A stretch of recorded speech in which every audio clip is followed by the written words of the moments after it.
Amazon. It's easier than ever to get stuff. You just go on Amazon. You know how many Amazon boxes show up at my house every single week? I bet you we beat you. I stopped looking. I don't even want to know. Oh, I don't look. It's none of my business, but I bet you we beat you. We should do that. Yeah. We should do a box count. Now she'll get offended because deep down she knows Yeah. she orders too many things on Amazon. Yeah.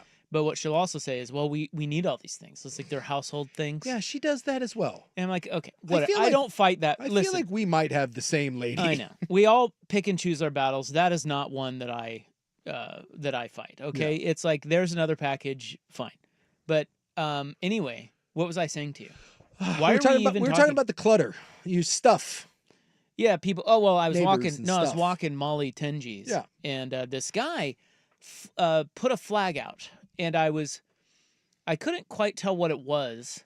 Like on a flag pole? Yeah, outside his house, just like people do, you know, mostly with the American flag. Yeah. But this was the Oregon state flag. And I thought, yeah, it perplexed me because I'm like, well, that's cool because we're in Oregon. That's the yellow one with like the beeve in it, right? It's blue. I thought the flag was yellow. No, it's blue. Is it blue with yellow in the middle? Yeah, I think it's got a yellow beaver in the middle. Yeah. And then it just says State of Oregon or something. Yeah. He put that out there. Okay. And You're right. Yeah. Okay. I had it mixed. Yeah. There's an eagle on there and it says 1859. Oh, I thought it was a beaver. I think there's a beaver on the one side of it. Yeah. The one side is just a beaver. And then the other side, there's like a covered wagon and you got 1859. Yeah. It's got the little wagon from Oregon Trail. There's like a sunrise. There's a ship. Anyway, we know the flag. Is it odd to fly the Oregon flag outside of your house? I think so. And how often does this happen? And why did he suddenly put that up? Well, that is not always there. Well, I will tell you this. Since I live in Washington, the equivalent would be flying the Washington state flag. And I don't even know what that looks like. It's green with JW or GW right in the middle of it. George Washington. Just green, and then it's got his head in there with the wig, and I don't know what it says around the little crest, but yeah, it's Washington. All right. I've lived in that state for probably. I think you guys need a new flag. Yeah, it's not the best. Can I just say George Washington? That confuses us with Washington D.C. But it's the state of Washington. I get it, but just make it like mountains or something. But it's the state of Washington. I understand, but I don't think people know that it's the state of Washington, but I don't think that state is synonymous with George Washington's face. In other words, I think that's confusing. This is the first I've thought of this. Well, we are the evergreen state, so I'm assuming that's why the green flag, but maybe we add some tall trees or something. Have Bob Ross paint, like it's a Bob Ross painting. A happy little tree. That's what your flag And then like maybe we just have like a silhouette of Washington in the middle. I don't know. Yeah, whatever, but it shouldn't be George Washington. My point is, 47 years on the planet, I think I've lived in the state of Washington for probably 30 to 32 of those. And I do not believe I have ever once seen the state flag. Well, yeah, on someone's private residence. Yeah. Never seen it. Yeah. So might I offer that sports flags are more common than state flags? Yes. Oh, 100%. By a lot, right? Oh, dude, there's so many team flags. In my little neighborhood that I walk every morning, we've got a Green Bay Packer flag. In fact, we've got an Ireland flag. There's an Irish couple that flies that out there. We've got a couple Blazer flags, couple Seahawk flags, some Cougs, some Huskies. Yeah, that's a regular. So there's one Viking fan as well and I like it when people fly sports flags because you just never know. You're like, oh, that guy. It's like when you see a neighbor wearing like a Vikings hat. Yeah. You're like, oh my gosh, I didn't know my neighbor was a Vikings fan. Now I can bond with him over. I don't know, J.J. McCarthy, right? Yeah.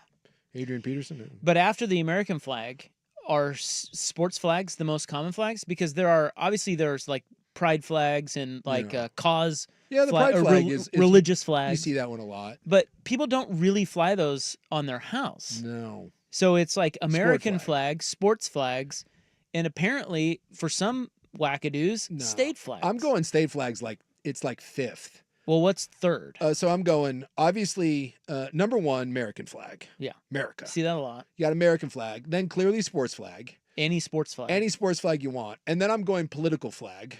Below Which is that. what? Well, look, we know that there's a lot of the Trump flag has become a thing. what's the Trump flag? Well, Let's it go, just- Brandon. Oh, just the with his name on it. Yeah, the dude, red, those- white, and blue one. Trump has Yeah, brought, yeah, but yeah. whatever you think of him, the man has brought back the flag. I mean, hence the. Yeah. I mean, we have a drop. There I are a mean, lot of those. flags. You know, we Oh. love flags. Well, Are did you you see what he's talking doing? about this? Yeah, flags. Yeah, we Is that love. He hugged and like humped a flag on stage. Remember that?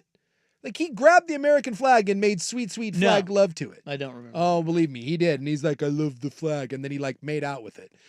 He's installing 2 giant, like 100-foot flags on the White House lawn. Why? Because he loves flags. I love Tesla. And he Okay, loves so flags. that's third. So I'm going political flag, then I'm going cause but flag. any political flag or just that? Well, and because there's a lot of the political flags, but he really has, I would say the vast majority are Trump flags. But, you know, just I'm going political flag, and then I'm going cause flag. That's your BLM, that's your trans flag, that's your gay pride flag, whatever your Military flag. military flag, you know, you got, because that's not really a political. So I would say I don't think it is. I would say military is probably the one behind that. So then you got your cause flag, and then I'm going to go military flag, your Navy, your Army, your POW, MIA, that thing. I think Yeah. that's your hierarchy of flag. Yeah. I think state flag, dude, that's like 6th. Way down. Way down. Do the Mormies have a flag? Do No, you guys well, have yeah, we do. We have the beehive. What? Yeah, the beehive is like the Utah symbol, and it's the BYU symbol. So in Utah, you will see, and that's the desert industry. I don't really know why. I think it's like communal, sort of like we all work together. But the Mormon people, they love the beehive. It's so if you ever see the beehive flag in Utah, you're that's the Well, go Mormons. it got me thinking about flags. Yeah. And I just think we need more flags of random things. Hmm. You know, like I would fly the flag of, say, booze. Like I would just have a flag with a glass of whiskey, maybe the whiskey glass emoji on it. I like it. Well, or what if people flew flags of the faces of the people that lived in the home, that's fun. or the name of the people that lived in the home? Well, you may not want to give your name, but you know what I mean. Yeah. Like something identifying, because I don't know who lives in a lot of these houses, No. and I don't really want to know. But if you had a flag, it's kind of like a little Well- marquee for your house. Well, think about that. Like back in the day, we had family crests, which is cool. Yeah, you could do your family crest. Yeah, the family crest. We need to bring that back. And like in the olden days, like if you go, if you spent time in England or Ireland, Scotland, you know all that. Well, I certainly have. Yes. Yeah. I go there all the time. Well, didn't you? I took a trip there. Yeah, you took. I was gonna say, I thought you took a trip there. Yeah. So England and Scotland. Yeah, you know they always have like all their pubs have like it'll be like, you know, the Boar's Head Inn, or it'll be like the Raging Elephant. And that was because way back when no one could read. So you wouldn't put Will's Tavern. If Will was like back in the 1750s, Will wouldn't have Will's Tavern because no one could read Will's Tavern. So he would just come up with like you'd come up with what you thought was like a cool logo, and you put that on the sign. And then when you were like, hey, where are you going to go? I'm going to go drink at the Drunken Elephant. And you're like, oh, well, I know where the Drunken Elephant is because there's a big dumb elephant on the side. And so we need to do more like that. You need to go back. And by the way, we're probably all becoming illiterate anyways in a couple generations. So we need to do that. Just come up with cool crests. You come up with your own family crest, throw that on a flag, boom, goes up. Instead of saying, hey, you're going to the Ropp household, you can just be like, hey, we're going to the Drunken Beaver because you got a beaver drinking a whiskey glass. Someone texts and says, what about a flag? Just flag pride. I just fly flag. People are like, what is it? It's just a flag. Just flag. I love flags. Yeah. Would that just be like your favorite color, like a blue flag? Sure. I don't know. Maybe we should try to birth the era of flag identity here on the show. Like maybe this could be an Asahi brand. Yeah, I like it. Flags by Asahi. When you were a kid, I always had the pennants. Oh, we had pennants. I Yeah. loved the team pennants. And then you would make a big circle. Whenever we would go to a game, we used to always buy a pennant. And now I don't even think they sell them.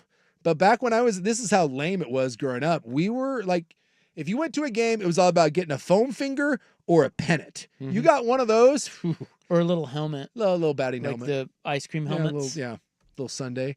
I don't think they do any of those. Although at the Mariner games, they give you a real size batting helmet and you put nachos in it. But it's not worth it because the nachos get all soggy. You The just pull pickles it. do a helmet for ice cream that you can take home. The Yeah, I other saw one, that. the small little bat. Yeah. When I was a kid, everyone took home the Oh, the small little little wooden bat. bat, Yeah, yeah. and then you'd use it to hit a wiffle ball until it broke. Yeah, I love those too. You're right. It's true. Well, anyway, I think we need more flags.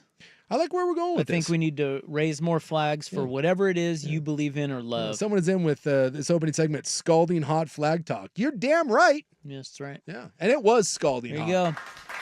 There's the opening seggy. We start with headlines next on The Fan.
Wednesday. Wednesday shows are big here. We love them.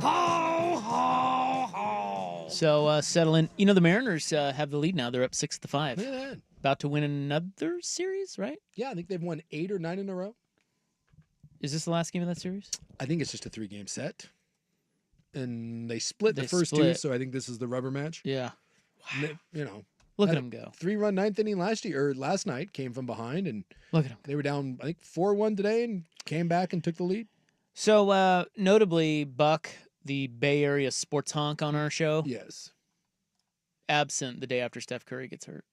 Interesting. Isn't that? With a convenient kid illness. Yeah. He says his kid got sick or something. Yeah. Or he has mud butt or something. Something like that. He's got some sort of, there's some sort of infection. I don't know, the Andromeda strain has taken over his family. He is oftentimes too graphic with his detail of why he's out. He does, I don't know just say, if hey, he's, I'm out today. Yeah. I don't know if he's really, like, if that's an excuse or he wants you to know that he's not making it up. Maybe he but, slightly feels bad, and so he needs to tell you why. Yeah. It's like, look, it's not like I'm out playing golf. well, it's not like we can, like, you could do that. What are we going to, Yeah. Hey, I'm going golfing. I'm out. See ya. Middle finger emoji. am I going to go check you? I'm going to go send someone out to follow you around. It's fine. You just say I'm out. How about this? Family issue. Boom. But he does. He gets very Yeah, the detailed. kids. Yeah, he's telling us about the kids. Well, we know that the wife is more important. When the kid is Yeah. sick, the wife does not stay home from her job. she did yesterday, apparently. That's what he said. Again, more detail More on his details. text lines or his text message, but he said she took the day off yesterday, and that would not stand for 2 days in a row. So We know who the important worker in that call in family the is. righty, Will Ortner, and here he is. Is he a lefty? No, I'm a righty. Okay. Hockey, I'm a lefty. But everything else, I'm a righty. So Curry's going to be out at least a week, maybe longer. I would be surprised if he plays in this series. Got a hammy. Yeah, it's a grade 1. But anyone that's ever had a hamstring, dude, they're fickle sons of bitches. And the problem is that you can't really know until you test it. And so the problem with hamstring is you can go a week, you can go 10 days, and it feels pretty good. And you're like, oh, I'm fine. And then the moment you go to plan it and you go to explode off of it, and you're like, nope, not fine. And so, like, dude, hamstrings can linger and linger and linger. Look, they got a lot of different stuff, and they're going to throw everything at this thing. Dude, they're going to do stem cells. They're throwing PRP. I mean, every sort of therapy that you can have. I mean, he'll hop a flight to Germany and go over and get some weird German treatment that we don't know about. Still, he's out at least a week, and I'd be very surprised if he plays. Maybe if this thing goes 7, but hamstrings are usually not something that are 5 to 6 day injuries.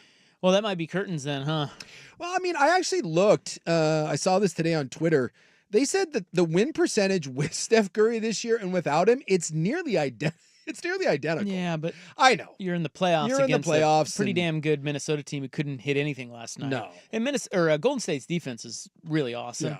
Yeah. And the secret weapon. Did you watch last night's game? We talking about the left guard? Freaking Pat Spencer.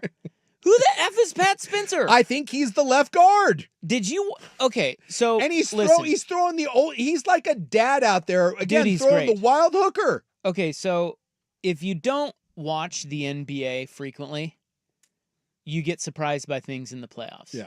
Like you see guys that you NBA regulars are like, oh yeah, that's Pat Spencer. Dude, come on. How many people laid their eyes on Pat Spencer for the first time last night? He's this little white guy who, when Curry went out, went into the game. Yeah.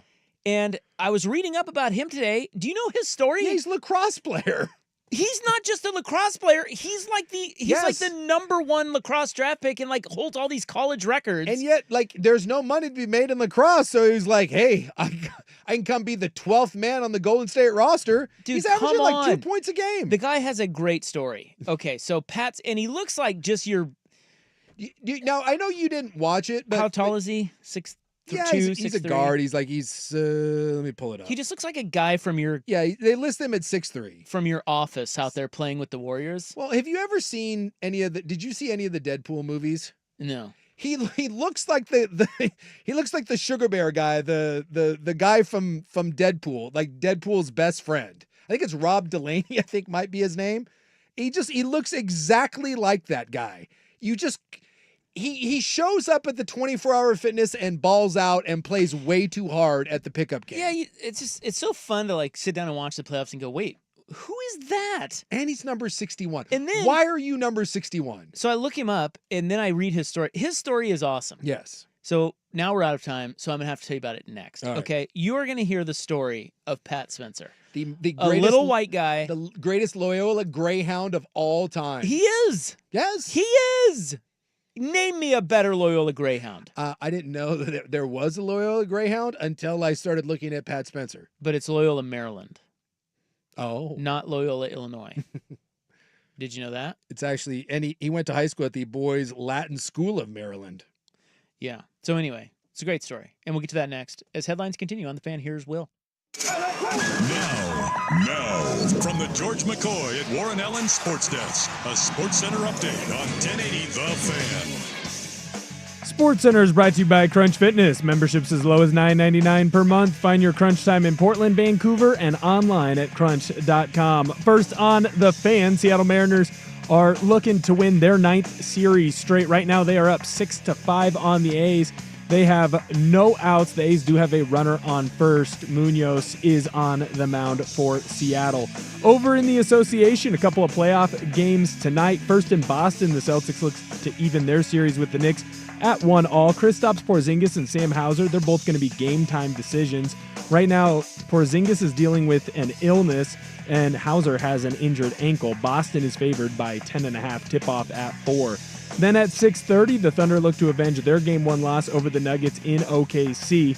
Right now, the Thunder are favored by 10.5. The Golden State Warriors have announced that they're going to be without their star point guard Steph Curry for at least a week after an MRI revealed he has a grade 1 hamstring strain. Curry suffered the injury in the second quarter of Game 1 of their series against the Timberwolves. Golden State was able to win that game. They're up 1-0. Curry hasn't missed a playoff game since the 2018 Western Conference semifinals. More sports scores and stories in 30 minutes. I'm Will Ortner from the George McCoy at Warren Allen Sports Desk. Hurt and missing work, insurance companies acting like jerks. Don't call your mom. Call George McCoy at warrenallen.com. It's The Fan on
Not think of Severance when I hear this song now. This was in Severance. Of course, it's The Who, but I don't recall that in Severance. well, it was at the end of one of the episodes, Yeah. and it just Yeah. they fit it in so smoothly. Yeah, I saw a thing on that where they took their music very seriously, and like if you listen to all the lyrics in the songs, like they like the music plays a big role in that. Like I absolutely love that. Yeah, when someone Ben Stiller put a lot of thought into what song was being played where. White Lotus has great music. Yeah, I don't know if you've noticed. When they were first going into Thailand, that they played like it was Thai music. It was Thai music. Was Dude, really that thing good. was a banger. Yeah, it was. Yeah, and how about this? You know what the best song right now is? What? And I mean anywhere. And I defy you to say I'm wrong. The theme song to Mobland. That's fantastic. Have you heard that? I have heard that. Can you pull that up, Will? Do you mind? I don't know who the band is. It's one of those songs that, again, I don't even know how to describe it. It makes you want to kill someone. It's by Starburster. Okay, what's the song called?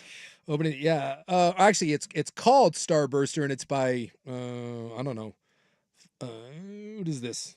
Fontenanes, DC? Yeah, no idea. I don't know. But put that on. It's an English band. Oh yeah, it'll get you. Yeah, you could tell it's obviously not. Before I heard it on Mobland, it's not famous here. Yeah. It's famous over there, but it's a Guy Ritchie. I mean, it's a British show. Yes.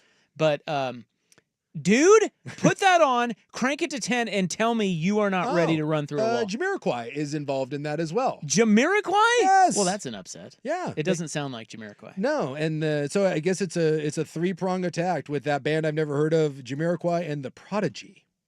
Wow. Like Jamiroquai, in no way does it sound even remotely like Jamiroquai is a part of that. It's a great tune. I cannot argue. I cannot argue with that. That is such a the moment jam. you hear it, you're like, yes, go time. Yeah, you move. Yeah. Anyway, we'll see if Will can find it. Mariners win 6-5. They have now won 700 straight series. How about that? 700? It seems like a lot. It's amazing. Yeah, it turns out they're actually Spoke good. too soon. You buried them in like the first 2 weeks, and here they are, 21-14. I did. You sure did, fella. Well, we kind of made fun of him for that, the big move of getting Polanco. Polanco's been He's been awesome. He's had like 356. So anyway, back to the new Steph Curry. Yes. So Steph Curry gets hurt, and he'll be out a while. They say at least a week. They're going to reevaluate it after a week and see where they're at. This bro that got some minutes after him, or I don't know. Has he been playing? I hadn't seen him until now. He averages like 2.5 points a game. So he was a two-way contract player that somewhere throughout the course of the season, they said, no, you're on the roster. But I'm assuming, and Draymond Green says he's tough as nails, and they think he's just a good basketball player. And by the way, this who I was thinking of is he looks exactly like Rob Delaney from Deadpool, or if you've seen Bad Monkey, he's the villain in Bad Monkey. And never underestimate a man with a mustache. So his name is Pat Spencer, and as Deal points out, he has a mustache and a beard, and yet they're separate. Yeah, it's very strange. He looks just like a regular. Yep. He's like a white accountant. If you saw that guy at your local gym playing hoops, you wouldn't think twice about it. So I would imagine he got run last night because Curry got hurt. Yeah. So he was out there, and I'm going, who is this guy? So I start Googling. Turns out he holds the NCAA record for most career assists in lacrosse. He's a lacrosse bro. He was 231. He was the #1 pick in whatever horse crap lacrosse league there is. Yeah, so in another life he could have been a Portland Lumberjack.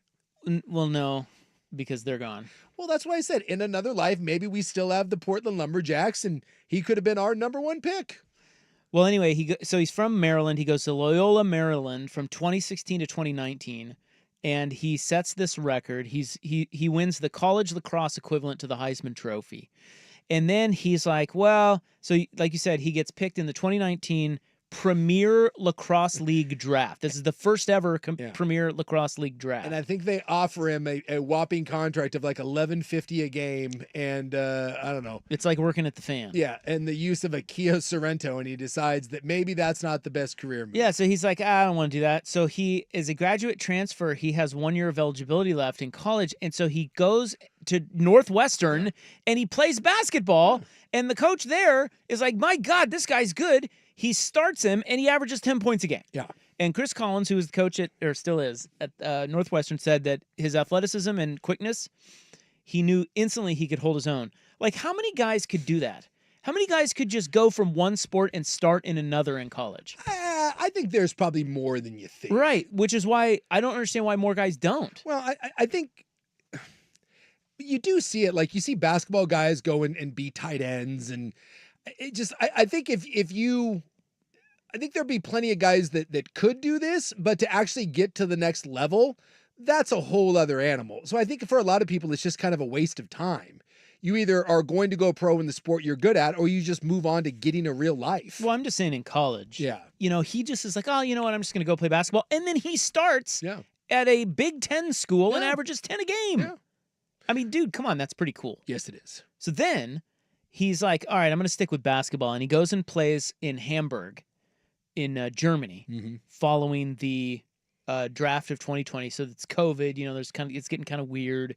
And he plays just 5 games in Germany. The Hamburg Towers.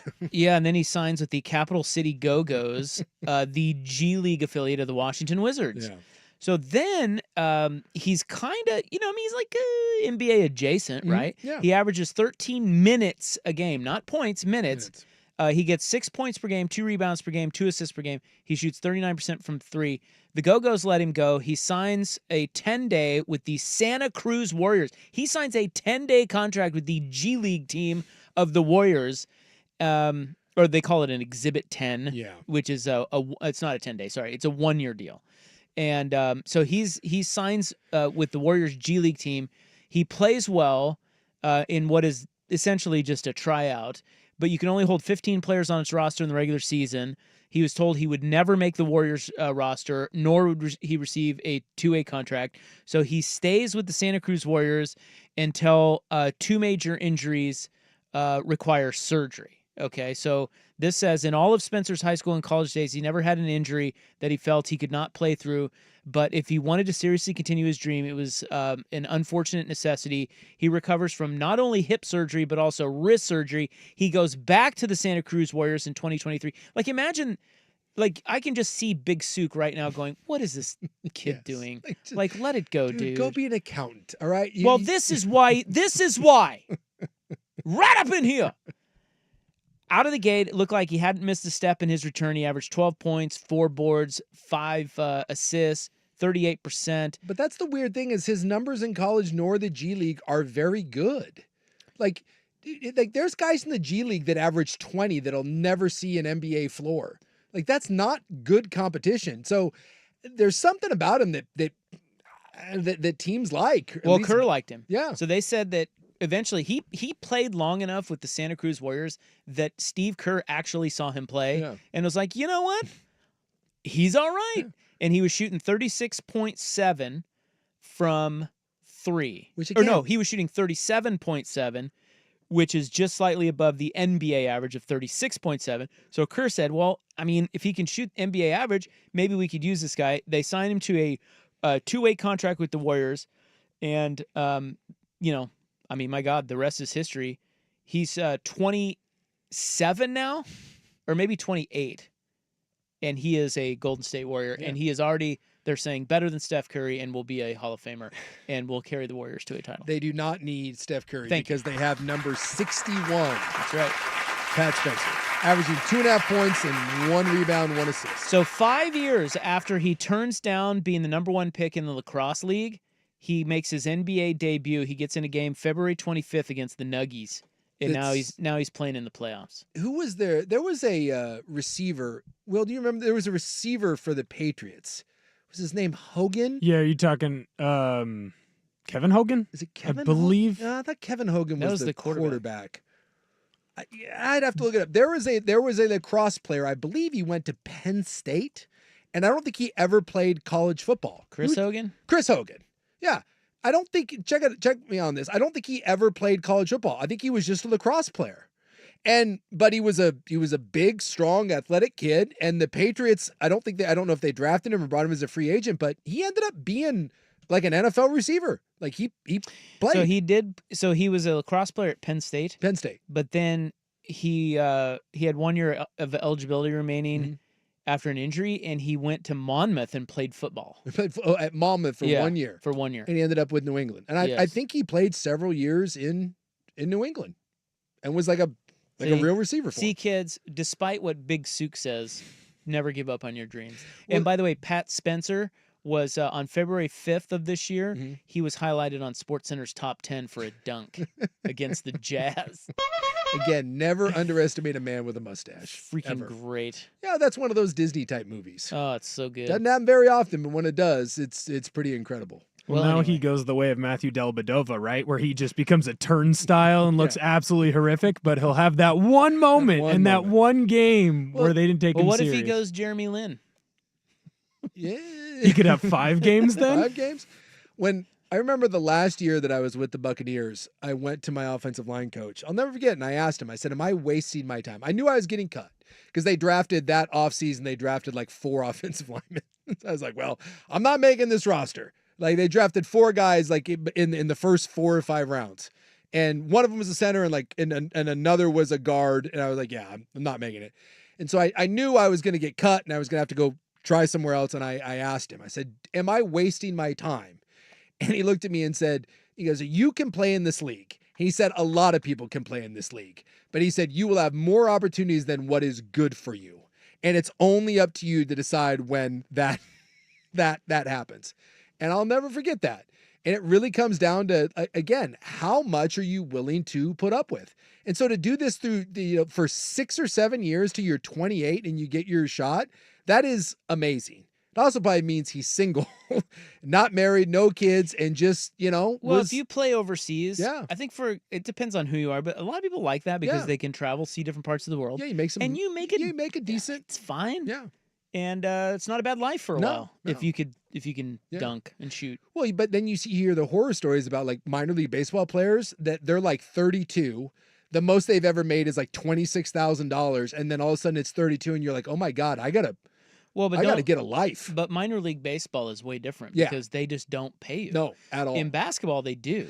Some of those. I mean, sometimes. I'm not saying you're getting rich. Yeah. But you're like minor league baseball, dude. You're living on. it's nothing. It's nothing. It's you better love. You better be good or have a path. Yeah. Or else, why are you doing this? Yeah. Whereas basketball, it can be a means to an end for a while. Football's probably somewhere in the middle of that because you can get by on practice squad and you can make a decent living, but like that XFL crap and all, dude, you get paid jack S and Canadian leagues, and you just get, and the worst part about that is you get the hell kicked out of you, and then you realize you're 27, 28, broken down, and you're like, oh, got to go find a real job. It's tough. It's tough to chase your dreams, but you're right. Basketball is probably the most, I guess the easiest to stick around and maybe chase those dreams. According to Spot Track, he's just under $500,000 career earnings. Okay. So not terrible. No, but again, you chop that, and. Well, but even if they give you, I mean, what do you suppose he made to go play in Hamburg? Probably 35 to 50. See, I was going to say $100,000 because some of those deals, yeah, they give you $100,000, it makes it worth it. Not sure the Hamburg Towers are dealing that out. Well, you know what I mean, though. Yeah. I mean, I don't know. I think it's better than minor league baseball. Anyway. Yes. Anyway, we gotta go. Shut up. Sorry. Shut up. Go Warriors. Last night, another road team won. That's the first time ever in the conference semis that all 4 road teams have won game 1. Yes, first time in the history of the league. Of the conference semis. Yes. Crazy. Only the conference semis. Yes. Not the first round. No. Not the conference finals. Not the finals. Because that'd just be one team. Be one team. The conference semis. All right, coming up next, the one team you knew would gladly trade for George Pickens, and they did. You have got to be smoking something over there. That's next on The Fan.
to let this play for you because you got to get to the chorus. I've got some info on this too. Dude, I want all the info on this. This is such a jam. Yes. It's the theme to Mobland, which Now, is a great show. It turns out the Fontaines DC, if I'm saying that right.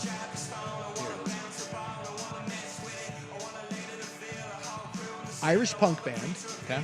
And they just played a sold-out show at the Roseland 2 weeks ago. Did they really? Yeah. I guess they're Wow. Yeah, a bunch of people were saying This that, is one of those where it's like, do you think they love that that now everybody's talking about them because of this? this will be a big deal for them, yes. Absolutely. Well, I know it'll be a big deal for them, but we've talked about this before. Do bands like that, or so- would they rather? One of my favorite artists is the White Buffalo, and he got a bunch of his music on Sons of Anarchy, and it was a game changer. I mean, when you're making a Here we name go, for right here, yourself, right here, right. yeah. When you're Tell trying- me you don't want to knife someone after listening to this. When you're trying to make a name for yourself and you get something like this, dude, this is a game changer. But yeah, a bunch of people are saying that they're a huge uprising band. 4 albums, and you just missed your Dude. opportunity to see them. Well, I don't know that I'd go see them live. I would only want to see them play this song. Well, this has intrigued me now. That see, last night on the way home, it was all Rod Stewart. On my way home tonight, Starburst, or wait, Fontaines. I think it's Fontaines DC. It's a It weird is name. Fontaine's DC Starburster. Yeah, Starburster's the name of the song. The song. Put that on your Spotify playlist. Stat. And I'm telling you, crank it in your car. And Mobland's a good show. And you will want to drive 150 miles per hour with a gun out the window. Sometimes I don't know about you, but mob shows or like gang shows certainly, Yeah. yeah, they'll get you. Yeah. You watch The Gentleman, you watch Mobland, Sons of Anarchy. Immediately you're like, yes, and then you realize that it's not that cool, and then you're gonna die or go to prison. Well, yeah, I mean, like, But Mobland's the best show on TV right now. I've said that many times. it's a bold statement. It is a bold statement, but dude, that show is so freaking good, Mm. and everybody in it is good. Hopefully it's only like 4 or 5 episodes in, Yeah, it's so pretty new. we'll see if they can finish it off. But they've already been up for season 2. Did you know that? I did not know. It's coming. By the way, people are pointing out your Subaru can't go that fast, so Well, maybe it can. you may. Maybe if that song's on, it will. you think your Subi can go 150. There's only look if it can. The only way it can is Starburst. fueled by Starburster. I would like to see you have an Outback or a Forester. That's an Outback. I would like to see the Outback at 130. Hey, I have hot Subaru news for you. Do you guys want some Hot Subaru? Subi news? You Yeah. and Buck are you're gonna touch Subaru tips? Here's the latest. We're getting to nothing. Oh, there is so much going on, and we've Yes. gotten to flags, theme songs, and Subarus. Well, no, we talked about Pat Spencer. Yeah, aka Rob Delaney. So the olds are coming. Yes, My olds, Mhm. the Kansas olds, yes. they're coming out To west. to live. The Great Migrate. Yep. I want to suckle at the wisdom teat Yeah, of you one do. Jack Ropp. Yeah, most people do. I know. I just want to sit down with him and have a beverage. He's great. I Oh, want he'd I love want to. him to spin yarns. Yeah, he's gonna be here. Yeah. In 17th, I think they get here. He's a good man. Anyway, they're keeping their Subaru at our house. Double Subaru. We are going to be double Subaru, and let me tell you something. His Subaru, Yeah. maybe 2010. Is it a legacy, perhaps? It's an Outback too, I think. I'm excited that you're double outbacking. Gold. A gold, guess what? A black and gold Outbacks. Guess what? I'm driving that one. Are you winning now? Are you officially winning? What do you mean? You're driving Winning a at 2000 life? Winning at life. Well, yeah. Dude, kids out there, you play your cards right, and after a 20-year radio career, you too can drive a 2010 gold Outback. I am It's so gonna be great. Every time I see you pull up in that, I'm just gonna think to myself, maybe someday. Yeah. Maybe someday I'll get there. People are gonna leave me like, that's what Rob drives? It's like, I thought Didn't you- radio Wasn't paid your better. last car an Audi? Yeah, but look, You dude. went from an Audi to a gold No, Outback. no payment, bro. No payment. No payment. All right. Well, now we have to break. Okay. Someone's saying typical Portland house, by the way. I know. Yeah. Believe me, Yeah. it pains me a little. They're fine cars. I have nothing against the cars, but yes, in terms of cliche, could we be any more cliche at our house? You can come hang out with the power lesbians that live next door to me. You could get a flag of the state. Yeah. I don't think that's that cliche. Or another kind of flag. You could get American flag. Just get a flag. Well, you know what I'm going to do? You know what I'm going to have to do? I'm going to have to hang a Trump flag. Not with the Subarus, bro. No, you can't. Not Well, with yes, the Subaru. that's no. the whole point. I don't think you're allowed to. That's wrong. That's the whole point. People are going to look at, they're going to walk by and they're going to look at our two Subarus and they're going to go, oh my God, look at these people. Wait, there's a Trump flag. No one will know. Now what do I do? No one will know what to do. Who are these people? I think that flag will spontaneously combust. Conversed? Yeah, combust. By the way, someone is saying the 117 is the top governed speed of the Subaru Outback. Not if Starburster's on. What if it's downhill? Takes the restrictor plate off. Anyway. Boy, that is hot Subaru news. Yeah, isn't that big news? Double Subies. Coming up next, George Pickens is a cowboy.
Now, from the George McCoy at Warren Allen Sports Desk, a Sports Center update on 1080 The Fan.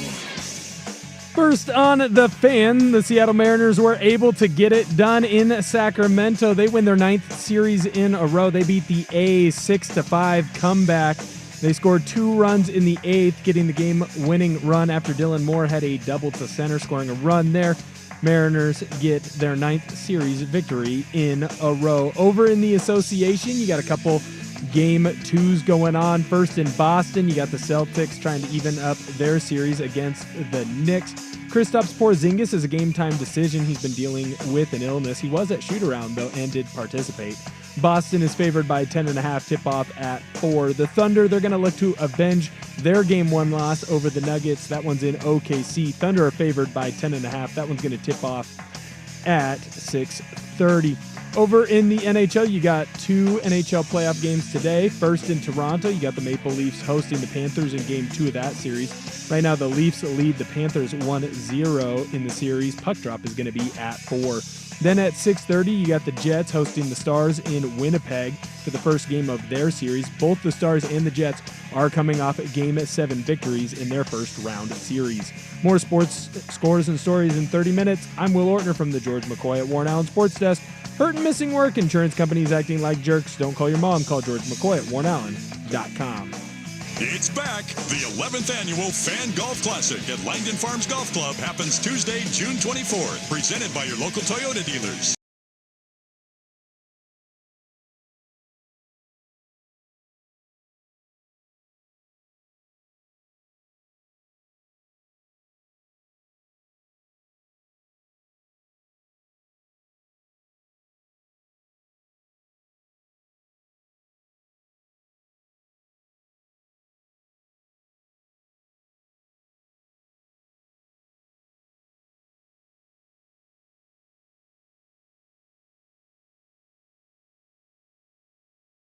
Welcome back. Nice to have you along. It's hour 2 of our program.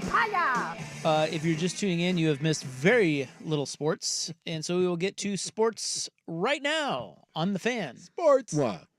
And it is that George Pickens has been traded Yes. to the Dallas Cowboys. Sounds like they've been working on this for a while, and the Cowboys were balking at the price, and then they met the quota, and away you go. Quota was third. And so I guess they were offering a 4th originally. So they've been doing this before the draft, and it sounds like this did not come. The reports are this did not come from management. It did not come from the Pittsburgh GM. This came from Mike Tomlin. Mike Tomlin wanted Pickens out. They set the price on it. Dallas balked at it, and then the draft they didn't address the need for a receiver. Figured they could get this done. They upped the price, matched what Pittsburgh wanted, and now Pickens is on his way to Dallas, where presumably they'll wait too long and then sign him to a bad extension. Although, I suppose if you did let him go on a 1-year rental, you'd get a comp pick that would roughly be about the same. But most of the time you do these deals, it's to sign a player. I think it's a good move for both teams. The Steelers, obviously Tomlin hates. They're just done with it. Pickens is a pain in the ass. Yes. And of course he fits perfectly in Dallas. Someone said he heard about smiles and glory holes and was like, what? Let's go. Well, we talked about this. The DK Metcalf and Pickens are kind of the same player, except DK Metcalf is much better and more expensive. And smiles and glory holes. And this was like the whole Aaron Rodgers thing. To me, that thing in Pittsburgh, you can't have 2 kind of one-dimensional receivers that don't want to run routes and don't want to do anything else and are both volatile and yell and bitch and cry a lot.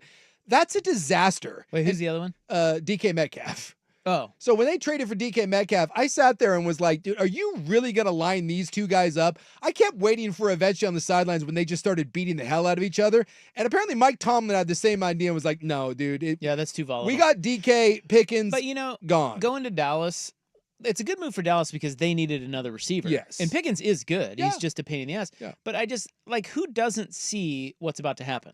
Oh. Because CeeDee Lamb is kind of a prima donna type receiver. Yep. And Pickens is going to pick up on that, and it's Dallas, and they always have this where it's just they don't have a strong enough culture to handle guys like this, and it gets sideways, and this will be bad, right? Because Pickens is a goober. One would think, look, he's not DK. George Pickens has never played with a real quarterback. He is going to get a real quarterback in Dak. But I just think CeeDee Lamb is like a key guy to keep him in line, and that's like the wrong guy. It's the wrong guy. But the problem is that in a place like Pittsburgh, you would think that Tomlin, like when Mike Tomlin is done with you, that generally means something. And I know like Antonio Brown, I guess technically won a Super Bowl, but look, whether it's Le'Veon Bell or Antonio Brown or anyone that they kind of move on from, Mike Tomlin is one of the great culture builders in the NFL. And to me, when Mike Tomlin is wiping his hands of like a 24-year-old really talented guy, who by the way, this happened at Georgia, it's why he fell in the draft. It's been his entire time in Pittsburgh. He's a bonehead. And the idea that he's going to go to Dallas and somehow put it together, especially because like a guy like that has to go to a place where the culture is strong. Yes. i.e. Pittsburgh. And yet Pittsburgh dumps him. Yeah. Dallas is like the anti-culture. I'll say this. Everyone today is bloviating over this Pickens deal. And what have I said a million times over? We spend so much time talking about number 2 receivers. Number 2 receivers, guys like Pickens. Did you see, by the way, Gabe Davis just got released by Jacksonville today? Yeah. Again, a prime example. When he left Buffalo, we're like, oh, I can't, what's Buffalo going to do? They'll be fine. Pickens gives you about 55 catches a year and 3 touchdowns. But we're going to sit there and be like, well, he catches deep balls. Cool. He's a one-trick pony. That's what he does. So is there a role for him? Sure. But I just don't think that all the talk, so many of the talking heads on ESPN are like, well, Dallas now. I mean, this makes Dallas a contender, and they have the most balanced offense in the league. And look, dude, George Pickens does not tilt the scales. We do this every year with Dallas. Every single, and we do it with players like this all the time. I say it a million times over, in free agency or in trades. When you have a problematic guy that the one team looks at and goes, dude, just get out of here. And we're not really, I mean, this is essentially what Pittsburgh got in return isn't much different than what they would have gotten by playing this year and then letting him walk in free agency and getting a comp pick for him. So the fact that Pittsburgh, who by the way doesn't really have weapons outside of DK Metcalf, looked at this and was like, dude, we're not doing this year. It should tell you something. It's addition by subtraction. And it might open a spot for Alan Lazard if they get, because remember, they're still trying to get Aaron Rodgers. Yes. And, of course, Rodgers and Lazard are or buddies. you plug in someone. I mean, there's a lot of veteran receivers that are less talented that will give you relatively the same production. This is not 100 catches and 9 touchdowns and some gravitational player. He'll be a guy that you put on the other side of CeeDee Lamb, and Pickens will run go routes, and you'll throw the ball up to him, and he'll make some catches for you. But he's also going to be a problem. He's also going to have hamstring issues, and he's going to bitch and moan and freak out on the sidelines. You're not going to be able to count on him to be in the right place at the right time. And then you take a guy that maybe is turnover prone in Dak Prescott. I'm not saying this is a bad move for Dallas. I get it. You needed a receiver. You didn't draft one, and now you go get Pickens, and you've got the best option you had probably since Cooper was there in Dallas to go with CeeDee Lamb. So I get why Dallas did it. And I'm not saying this is an utter disaster, but God, we are making way too much of this. If Pickens really was a difference maker, I promise you, Pittsburgh wouldn't just be like, what 3rd round pick? Cool. Here, take him. And now the question becomes, what does Dallas pay him? Because I'll tell you what, if Dallas pays him a bunch of money, this will be one where he will be released a la Gabe Davis a year after he signs a big contract. So hopefully Dallas is just using this as a rental. And I will say this for Dallas, if you ever going to get George Pickens, because remember, he wasn't a 1st round pick. If you're ever going to get George Pickens on his best behavior, it's going to be this year. You see it all the time. Contract year, the guy's never made a bunch of money. If there's anything that can pull his head out of his ass and make him care and actually try, it should be the prospect of getting a big contract. He goes to Dallas and has 75 catches and 8 touchdowns. That man puts his foot in the cash register at probably about 18 a year, 17 a year somewhere. And if he can't do that, then it's never going to happen. So I get the risk for Dallas. It makes sense. But we have got to stop this. All of a sudden they're contenders. Dude, they're in the same division with Philadelphia, who has the best roster in the NFL, coming off, what did they win last year? Who, Philly? Yeah. The Super Bowl. Oh, yeah, the Super Bowl. Arguably the best young team in football with this, have you heard of this Daniels kid? Yes. And Jaden Daniels. And where were they last year? They were in the conference finals. Conference finals. Yeah. So, and then the Giants stink. So, I mean, but they gave up 55 points. Dallas in their own division is clearly third. And any talk that George Pickens elevates them above that is silly. Yeah, but I think you're falling into the trap again. They get you all the time, the national talking heads who are going to go crazy about the Lakers. They're going to go crazy about LeBron, and they're going to go crazy about the Cowboys. Yeah. This is what they do. They're going to try to because that's it's ratings. Yeah. They love it. You got to stop falling for this. Because no one's really saying that other than them. Everybody else, like in the normal sports world, we all know that this get why they did it. Yeah. Okay, nice try. Sure. It may work, but we all deep down know that it probably won't and it will implode. Yeah. You know. Yeah. So next. I do think if you're Pittsburgh, it was wise to get DK Metcalf and George Pickens away from each other. Although I wanted, in an ideal world, maybe they'd be buddies. I wanted Pickens, Metcalf, and Rodgers. Yeah. Because Aaron Rodgers, just his only thing, he demands receivers to run precise routes. It's the Aaron Rodgers offense. You be where, that's why he wants his guys, right?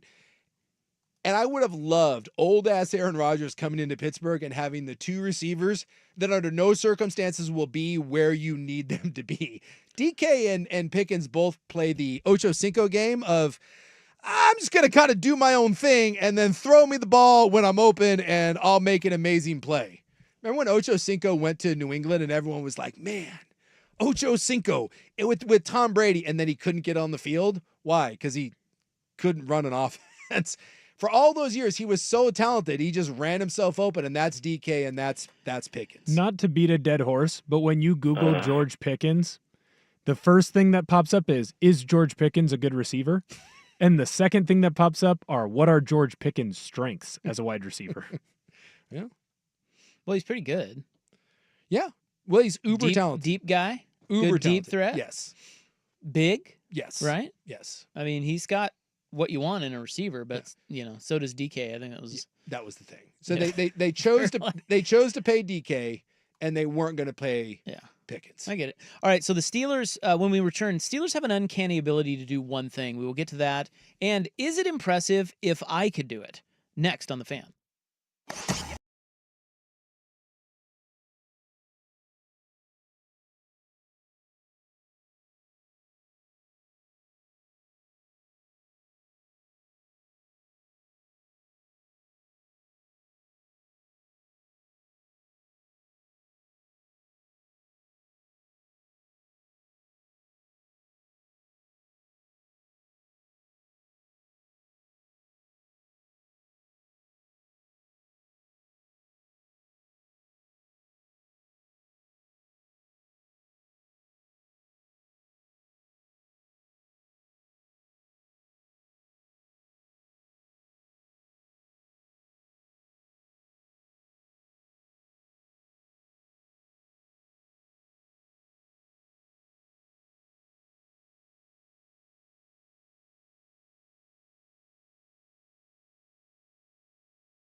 Discussing the George Pickens trade to Dallas.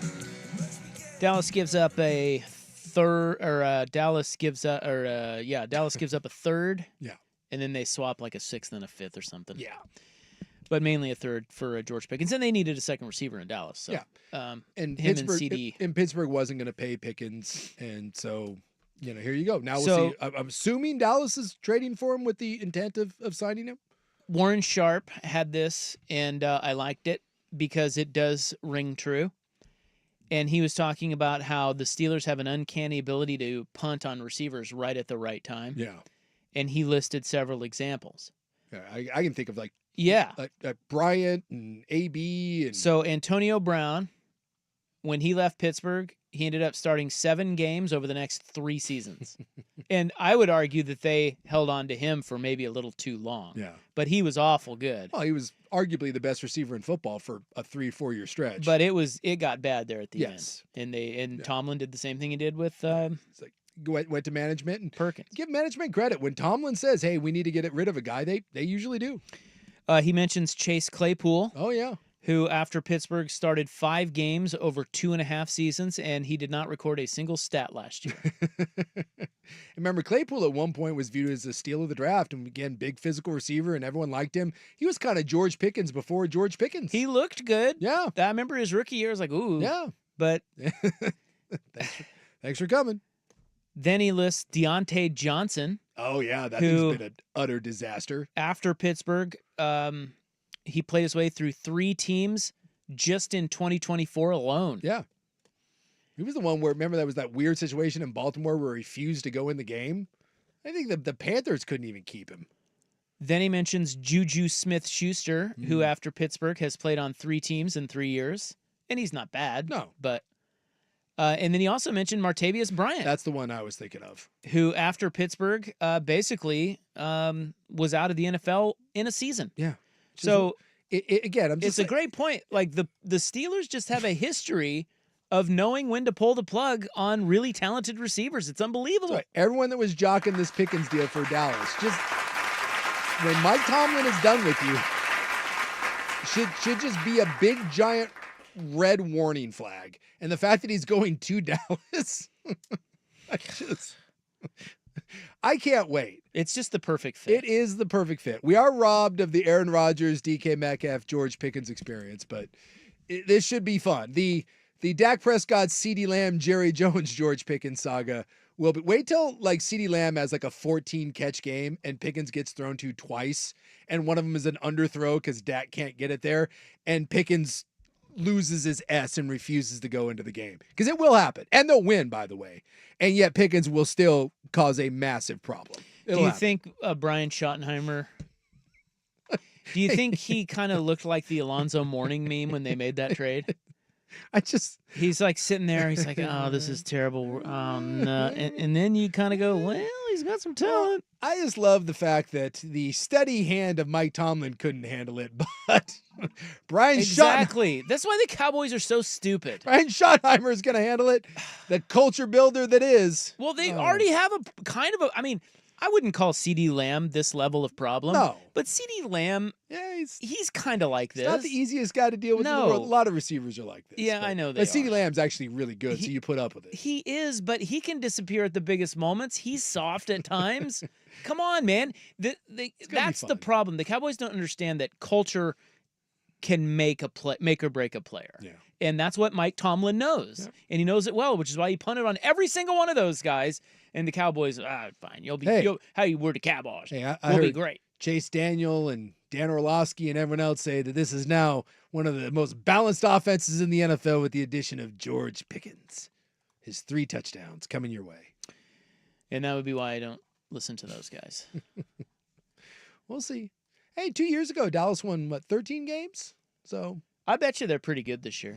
Well, If Schottenheimer, I mean, and that's the thing. if we don't really know, No. but the players really seem to like him. So if he gives them a shot in the arm, they have some dudes, man. Yeah. Their defense has a lot of guys, and they got a quarterback, a couple receivers. They don't have a running back. No, and then they're trying to rebuild your offensive line. So, we'll see that what- offensive lineman they drafted, all you draft nerds keep Tyler telling me Booker. how great that guy is. He's supposed to be a big old mauler, so And they've actually been pretty good at they've drafting done a offensive nice job linemen. of drafting offensive linemen. So, I mean, give Dallas credit. It's the one thing I'll say about Dallas. They're not awful. No, it's for all the crap we give Dallas. It's just Jerry. Well, and they can't get out of their own way at times. Like I said, they always wait to pay people and end up having to pay them more anyways. And I think sometimes their roster construction is a little short-sighted. But in the draft, they have done a nice job. I mean, almost all of their talent tends to be homegrown. They've done a very nice job of drafting several Hall of Fame offensive linemen. CeeDee Lamb was a guy that they brought in. They found Dak like in the 4th round.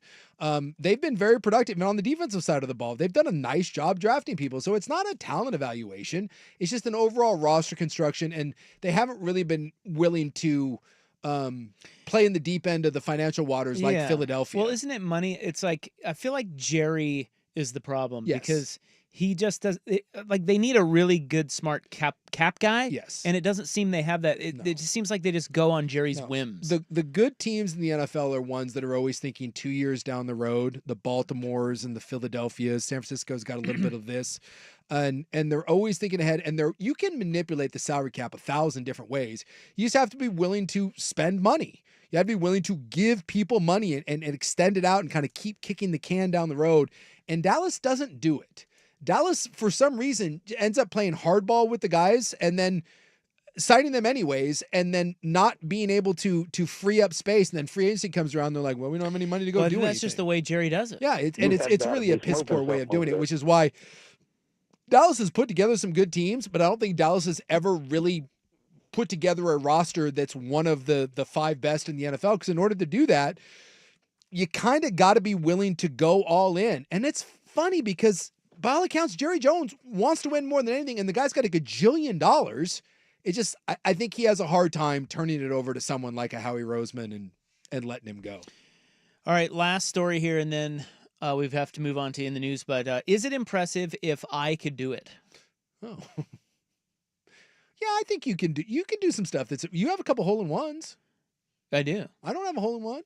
I'm But impressed by that. This happened last night, and I think I could do this. Yeah, the fact that you think you can do it. Well, you tell me if I could do All right. this. This makes me skeptical already. Cubs reliever Ryan Presley is the 15th pitcher in Major League Baseball history to face at least 8 batters and record 0 outs in a game. Oh, yeah, you could do that. Could I do that? Yeah, 100%. So is that impressive? If I could do it? Well, the difference is, though, he's a major league pitcher. You would think that at some point, although, you know what? I'll bet you, if you got up there, because you pitched old man baseball. Oh, hell yeah. You're telling me that at some point someone doesn't ground into one? Well, I think that's... Someone doesn't fly out? I think that's kind of the point. Could you do it? Yes. Would I? Would I? I don't know. You think I'd get somebody out? Well, they put in position players all the time, and they just go up there and throw, 60-mile-an-hour not lobbers. Auto hit. You still have to... I mean, there's just, I don't know. People think it's like... I feel like if you get 8 batters, I think you get I'm an not out. getting anybody out. I think you get an out. I've got a Major League defense? Yes. Yeah. Maybe. It's not me out there playing shortstop, for God's sake. Why not? I want you out there. You don't want me out I there. want you on that wall. No. I would need you on that wall. Right field, maybe. I can catch for you because you're just lobbing them in Dude, there. his stat line was 0.0 innings, 9 runs. What does that do to the old ERA? Well, it went from 2-something to 7-something, they said. 15 times. That's it in baseball history. I'd like to believe that you can get it over the plate, and I'm trusting the defense. What do they say? Put the ball in play, let your defense make a play. Someone's grounding into something, or they see you out there and everyone's swinging from their shoes, and that's going to lead to a pop-up. I'm going to walk the first 3. Yeah. Which is all part of my plan. I like it. And then I'm going to turn a triple play. Then you only have 5. You got 5 batters. You're better off just not walking people because you only got 8 batters to get an out. Yeah, but I just need to force out at every base. I don't like that strategy. Oh. I think we can eat all the bites at the apple we can get. I think you go up there and you just throw cheese over the plate and wait for someone to pop out. I think that's the key. And by the way, duck. Would I 'Cause that's throw one my of those- fastball, try to sneak a fastball by him, or just, all off speed? All off speed. Yeah. Look, just throw the lobber. I learned that lesson the hard way. Even in old man baseball, it's like, okay, some hitters, yeah, they like my fastball. You know what, though? Because your fastball is tipping what? Maybe 62, 63? Upper 60s. Upper 60s? Yeah. Even today? Oh, I don't know about today. So I'm saying, That was 10 years ago. I'm thinking maybe it's 59 to 62. They may have a hard time adjusting to your heat. They're not used to seeing 62. I need to talk to Shohei before I go out See there. how this goes. Get some pitch ideas. I would also recommend, again, every time you throw the ball, just duck. Because there could be one coming. Yeah, I would hate. Yeah. Yeah. Maybe you just throw and then, like, have you ever seen the softball guy that throws and then just starts backing up? And then you're like an extra fielder at that point. Just back up and now you're playing. I'm wearing a helmet. Hey, someone did that. I'm not kidding. Did you see that? No. Hernandez did. Kike? Yeah. Kiki Hernandez got put into To pitch? to pitch, and he wore the safety helmet. Hey, I don't blame him, dude. I ain't taking one off the dome. Ooh. Not this brain. No. Well, like when I would play, every now and then I would play old man softball with my buddy who takes it really seriously. And he always played in a competitive division, and I refuse to pitch. I will not. I will not pitch slow pitch softball. Because I've seen one too many of those where some old dude who's had like 6 Coors Lights takes one right in between the eyeballs. Not happening. All right. Well, congrats to Ryan Presley. Yeah. He's amazing. Doing things even I would do out there. I mean, how do you even do that? I don't know. 9. Well- He gave up 9 runs and did not record an out. I think when they come out to get him, they give him a good job and slap him on the fanny. Or... No, I think it's a death stare. That's one of those where the pitcher's pissed that he's not out of there yet, and they leave him out there because they're pissed that he's sucking. Yeah. And it's a standoff. You've seen this before, Yeah. where the pitcher's like, "Dude, I don't have it. Get me the hell out of the game." Now they would never say that or Yeah. show that, but that's what they're thinking. And then the manager's like, "No, F you. You started this mess. Stay out there." Patrick Waugh, who's one of the great goalies of all time, had this where he had given up like 5 or 6 goals and the coach wouldn't pull him. And when eventually they did, Waugh like lost it on him. Like they almost came to blows. Like he trashed the locker room. He absolutely lost it because he was like, same thing. He's like, I don't have it. And the coach was like, F you. You started it. You finish Yep. it. Yeah, that happens. I guarantee that's what happened. Yeah. Because otherwise, why not just pull him? Yeah, because you're just, you know. It's embarrassing. Yeah, it's embarrassing. Yes, you're embarrassing him, and I think they're That's- sending him that's- that message. Yeah. Well, the message. And he still never got an out. Usually, it's like, okay, I've given up 9. I gotta get an out here. Nope. got to buckle down on this one. He forced the manager to take him out without recording an out. Well, maybe those last couple were on purpose. Amazing. Maybe he's like, hey, you know what? I'm not even. You thought I was not trying before. Watch this. All right, in the news is coming up next. Who knifes a seal? I mean, come on. Yeah. Here is Will. Now, from the George McCoy at Warren Allen Sports Desk, a Sports Center update on 1080 The Fan. First on the Fan, it's 24-13. Boston Celtics are leading the Knicks in Boston right now. End of the first quarter. Leading the way for all scorers, Derek White. He's 2 for 2 from deep. He's got 8 total points in that one. Immediately after this game ends, you got the Thunder looking to avenge their Game 1 loss over the Nuggets in OKC. Right now, the Thunder are favored by 10.5. Over in the MLB, the Mariners win their 9th straight series. They came from behind. They scored 2 runs in the 8th, including a Dylan Moore double that scored the game-winning run. They beat the Athletics 6-5 in Sacramento. More sports scores and stories in 30 minutes. I'm Will Ortner from the George McCoy at Warren Allen Sports Desk. Hurt and missing work. Insurance companies acting like jerks. Don't call your mom. Call George McCoy at warrenallen.com. More, please. Golf in the Northwest.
This always puts us in a nice vibe. I just think of that bro, Ocean Spray guy. Yeah. On the skateboard. Yeah, it's forever linked to me now, which is a shame because that's such a I know. stupid thing and that's such a great song. But I just think of But that. it dude. worked. It worked with the vibe. Yeah, it worked with the vibe. It's a SoCal vibe, bro. Yeah, he's just skateboarding. But who drinks an entire thing of Ocean Spray? Oh, that happens a lot more than you'd realize. Really? That's a young man skateboarder bro game. Is it really? But isn't there 100%. vodka in there? Depends. Yes. If it's Yeah. a Friday or Saturday, yes. Dare I They say? pour out half of the Ocean Spray or drink half of it and then pour in I think half a that's bottle of actually vodka. better you're, for you. You're talking about a Borg. That's a kind of a different thing. a Borg. Yeah, so a Borg, instead of the Ocean Spray and half vodka, you buy like a gallon of water, and then you take like a packet of like a Kool-Aid type deal, you pour it Oh. in there, and then you pour the whole bottle of vodka in. Oh, okay. Okay. A Borg. You're combining two different things. Learn something new every day. How about that? That's why Don't you do it. come to this program. Don't drink it. Don't do it. I won't. Trust You me. shouldn't. Trust No, me. it That, sounds- I'm not doing it. that sounded terrible. Yeah, that's seems like a no offense, but that seems like a very 20-year-old Yeah, thing it's to like- do. Oh, if I think I'm too old for it, Yeah. you guys are too old for it. I think an 8-year-old is too old for that. Yeah. But that's just An me. 8-year-old should not drink alcohol. It is May 7, 2025. It's time for In the News. I'm your noted newsman. Hello. Thank you. Thank you so much. It's brought to you by the Advocates Injury Attorneys at advocateslaw.com. Today is the Great American Grump Out. What is that? We've done this before. It was- Yeah, we you- had that one before. Yeah, you don't be grumpy or Yes. Yeah, We want the grumps out. yeah. Don't be a red ass. Yeah. Don't be Craig. Don't Counsell. be Craig Counsell. Lighten up, Francis. There's also National Cosmopolitan Day. Boy, you want to talk about a drink that's not on my radar? Couldn't agree more. Yeah. Would never order it in a million years. I don't know if I've ever had one. I think I finished a couple. You know, someone's like, like the lady, it's like, you need to finish this. I'm like, it's all right. It just goes down. But You wouldn't have one at the Cosmo in Vegas? I've No. been at the Cosmo in Vegas, and no, that's just again, why would I ever? Just can't think of a reason. Not whimsical enough for you? A Cosmo at the Cosmo? I suppose if you were ever going to have a Cosmopolitan, that would be, In the Chandelier Bar? Come on, man. unless maybe you're doing like a Sex and the City thing, and there's like you had a Sex and the City theme, like party. I don't need to be whimsical. And I will tell you this. I don't think there's ever a scenario where I would order a Cosmo. Like, ever. Unless it was the only drink on the menu. It's all I could get. I'd order a beer before a Cosmo.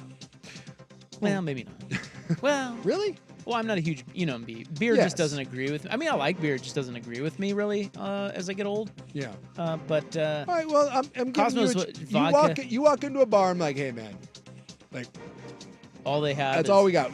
I can make you a Cosmo, Yeah. or I got you like a hazy IPA. Oh, hazy IP. No, I'll have a Cosmo.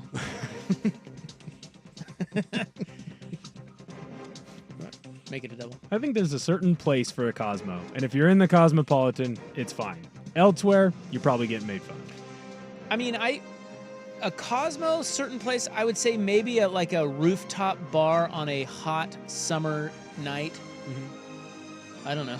Does that do anything for you? Is it the glass that bothers you as much too? It's like, I don't mind that because I don't mind a martini. Yeah. I just don't. It's too sweet. The Cosmo too sweet. And vodka. I mean, I don't know. I hate the glass. Not a huge vodka look, guy. you just drinking vodka cranberries like a 14-year-old girl, like right? I mean, Except at least it's a martini It's a style, yeah, it's- so it's not a mixed drink. no, it's but like still, it's order that's a more shit- vodka than it is cranberry. just a touch, if you will. Well, I've got a very sad story for you. All right. Although it's not that sad because no one died here.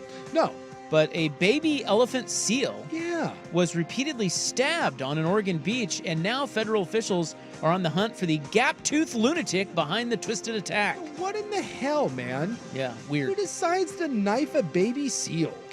The adorable pup, which miraculously survived, was viciously knifed multiple times in a beach cove in front of the Proposal Rock condominiums in Nescoin between 8 p.m. and 11:30 p.m. on March 16th.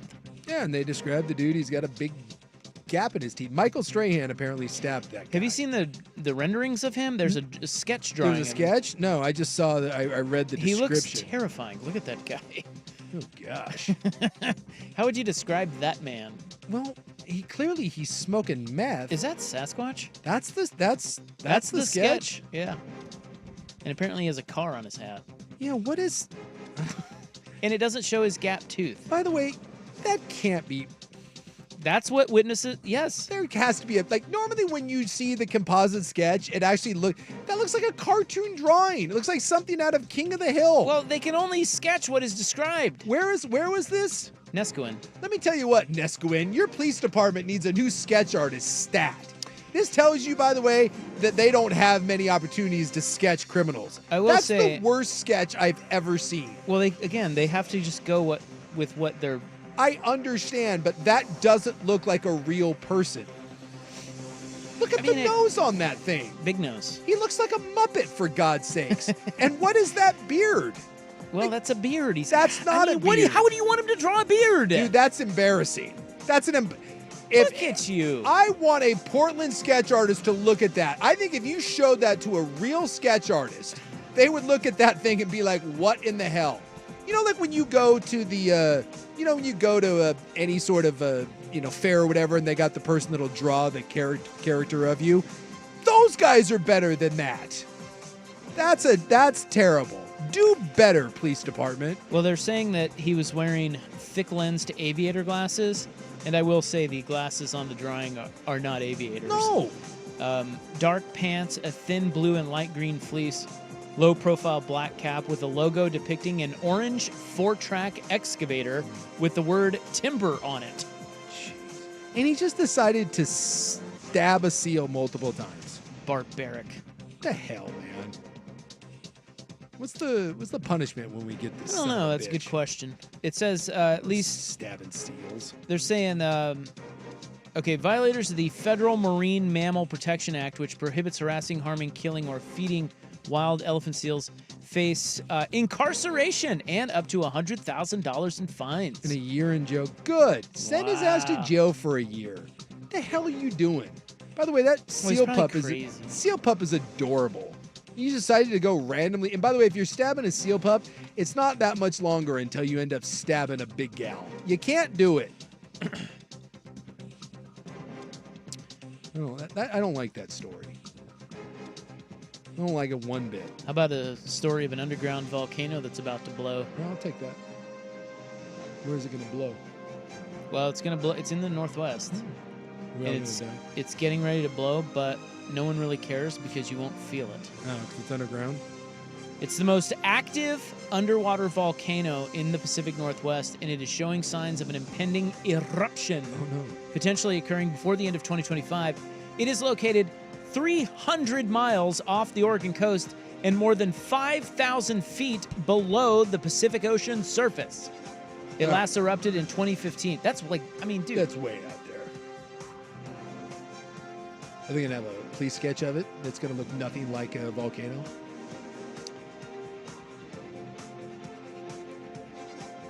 Maya Tolstoy, a marine geophysicist, says over 2/3 of the Earth's surface was formed by volcanic eruptions. Hold on, I got to pop up. Got to X out. Damn pop-ups. At these mid-ocean ridges.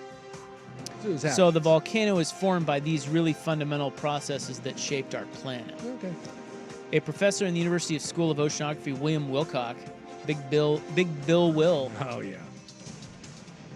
He described this as a genuine hotspot, noting its large caldera formed by the collapse of its magma chamber. Good name, caldera. And despite its remote location, the volcano's eruptions are closely monitored due to their potential to provide insights into geological and biological processes. So if I was in my Daffy Duck life raft, just cruising around on top of that, would cool stuff happen when it erupted?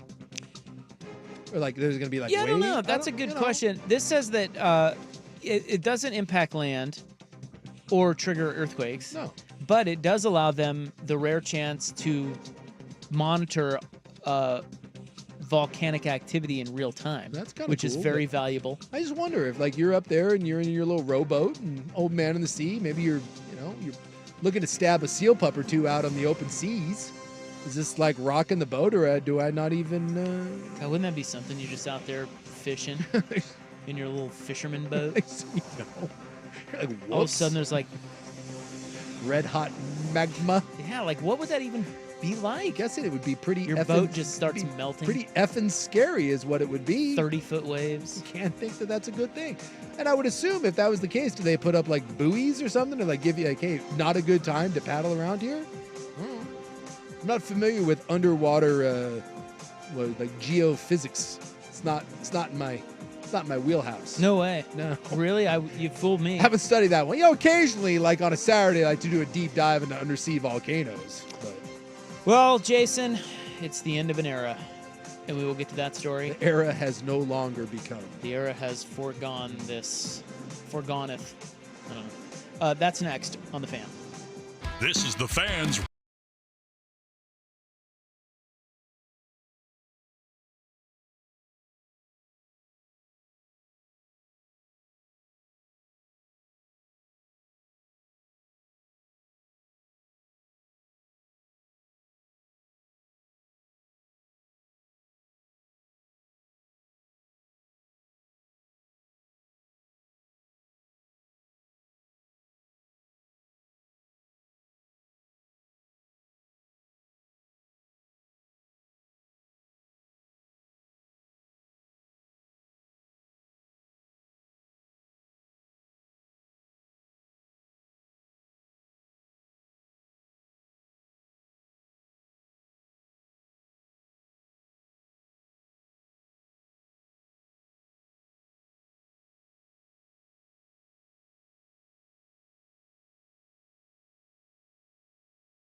interesting underwater volcano eruptions.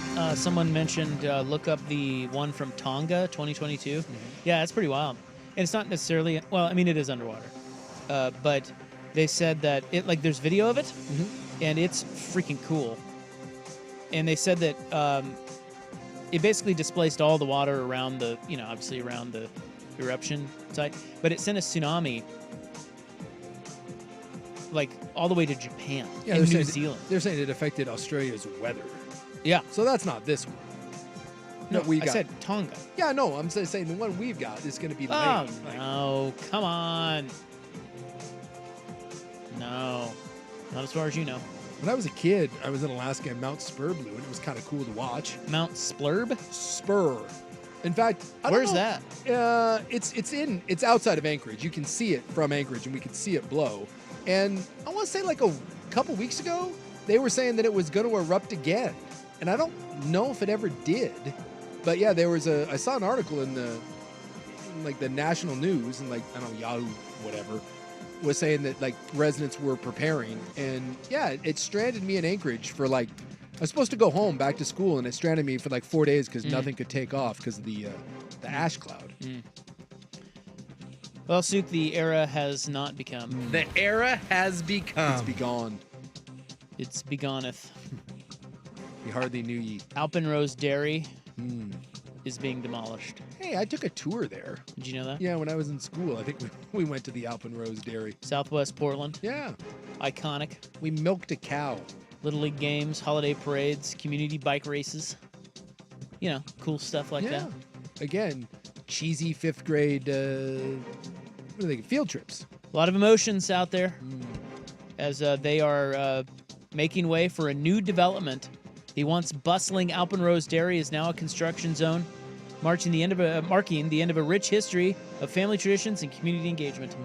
JC Babes, founded in 1916, the little mini western town they had out there. They had a 600-seat opera house, the velodrome, but Nothing.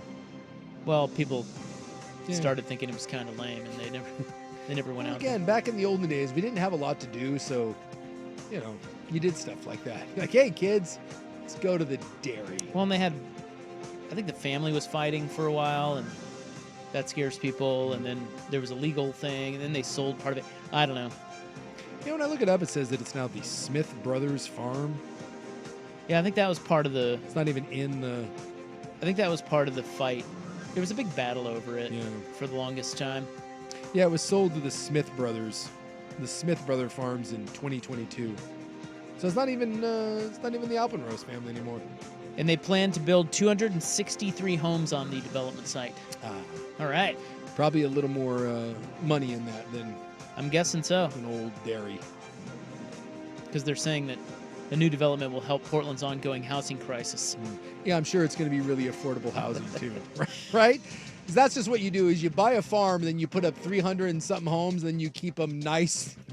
You make it nice, affordable housing. Yeah, 225, 230, nothing. Yeah. What do you think the lowest price to get in there is for a house? I'm probably guessing under. Can you get under 5? No, I was going to say 550 to 6 probably. Whenever you drive by those new developments, it's homes starting in the low 5s. And you're like, oh, starting. So affordable. By the way, that's if you want to pay 6, we'll put in toilets. Exactly. Starting the 5 means no driveway. You get no toilet, but we'll build you a closet. Maybe there'll be a quarter of a roof. The concepts of a home. Concepts of a home. I like it. Don't look on Redfin. It just makes you sad. Why? You mean for homes for sale? Yep. I have concepts of a plan. It happened a lot over the weekend. The brother and sister-in-law are starting to look into it. Yeah. And it made me sad when I was looking at what they were able to get. Concepts of buying a home. My kid and his fiance just bought a house in Vancouver. Yeah. And they got it for under $500. Hey, way to go, Couv. Now, I will tell you that they are currently in a rental because a pipe burst and flooded the home. So, in their first week. I said, welcome to the joys of homeownership, son. Yeah. Now buy me a drink. It's always fun. Yeah, welcome to the Couv, meet. It's the place to be. Yeah, he's up there with you. Nice. He's way up there. He's up there by... Isn't he a sputter? He's in Richfield? Some school. No, it's in Vancouver, but Oh. I don't know the name of your neighborhoods over there. It's Yeah. by a school. There's a bunch of stupid kids running around. By a school. That could be a lot of different Hudson's places. Bay, Fort Vancouver. That's little kids playing kickball and crap out there. It's like an elementary school or something. I don't know. Rob, master of Vancouver geography. I don't know. It's in Vancouver. Well, I tell somewhere. you, you want me to fail a quiz? Give me a Vancouver, Washington geography quiz. I know nothing. Yeah. Well, Mill Plain, yeah, you got Mill Plain. is that the same as 500, or are those two separate? Those are different. things, yes. Okay, Mill Plain, 500. Do those run parallel, or do those run Yeah. perpendicular? You use Well- Mill Plain to get onto 500, Yeah. kind of. They both run east and west. So they run parallel. Yes. Although 500 kind of bends around and Yeah. but for the most part, yes, they run And you have 164? 164th, which turns into 162nd. Yeah, 164th is kind of a main one out there. Yes. And then if you go east of that, Camas. well, you get to like 190 something. 192nd is the border of Yeah. Vancouver and Camas. And then you get into the rich people Then land. you get into the rich people. And they don't want you in there. No. What else do I know about Hey, Vancouver? dude, you're dialed in on the Couve, man. You got it. You know what's up. 14. I know 14. Stay out of the alphabet neighborhoods and you'll be fine.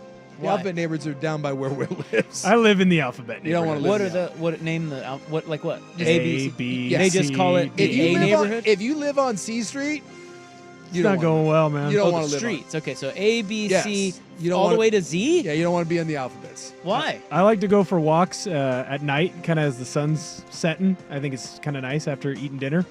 I don't walk in my neighborhood. You don't I wanna- drive away. Really? Yeah, you don't want to be in the alphabets, man. And Huh. I'm not scared of much. It's bad news down there, dude. It's not good. When you say down there, where exactly is that? That's like that's on the other side. 205? That's I-5. I-5. By the mallish. Yeah. Oh, okay. You don't Down want there. you don't want to be there.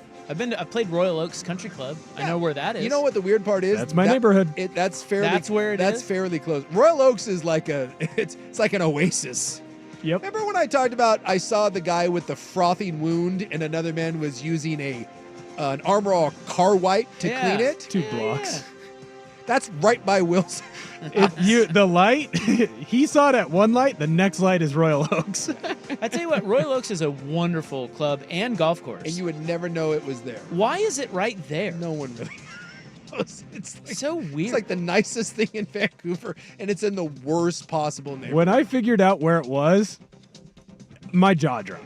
Royal Oaks. It's too nice to be there. It really is. It's one of the nicest courses. So in where the do all the people live that belong there? All the Richies that Camas. Camas. they all live out in Camas, and so why don't they? Maybe a couple in Hawkinson. What's the country? What's the golf club in Camas that you play? Camas There's not. Meadows. There's Camas Meadows, but it's not a golf club. It's tried nice. they tried to take it private a couple years ago. Didn't. Camas Meadows. It's a nice golf course. No, I know. I played it. I just Yeah, thought they- there was a private club up there, and there there's, isn't. There's one in Washougal. The people of Camas need a private club. They all go to Royal What's Oaks. private in Washougal? Like 80% of Royal Oaks is Camas, and then you get like the Richfield and people Yeah. from there.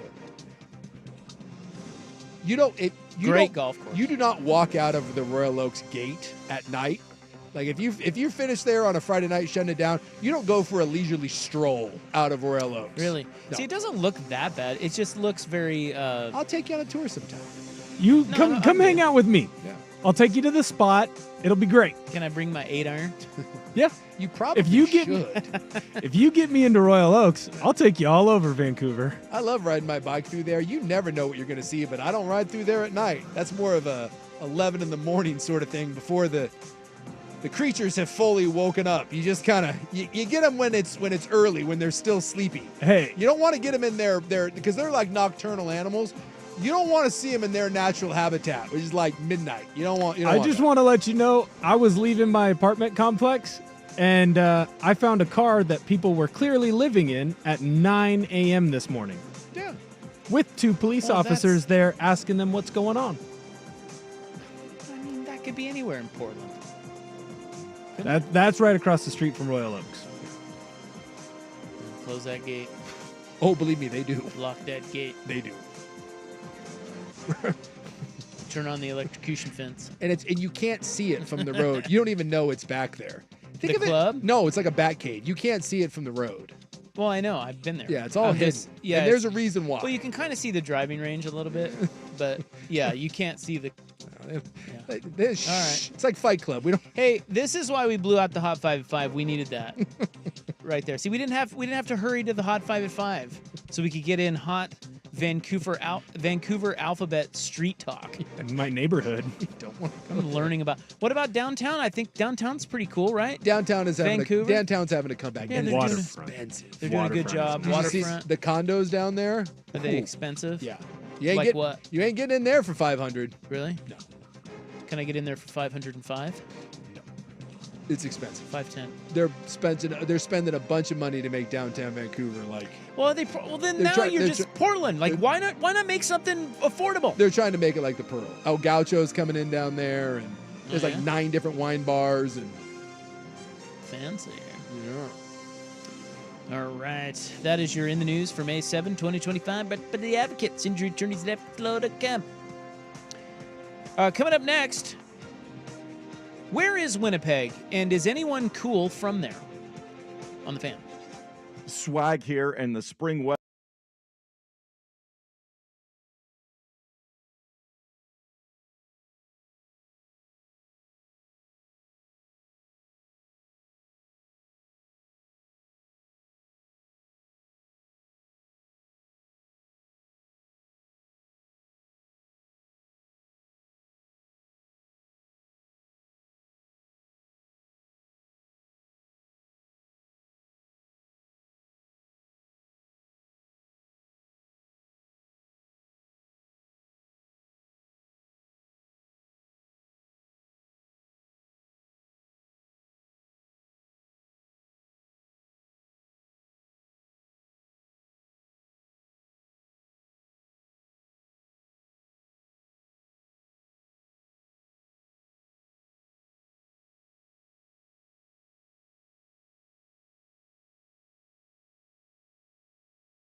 Now, from the George McCoy at Warren Allen Sports Desk, a Sports Center update on 1080 The Fan.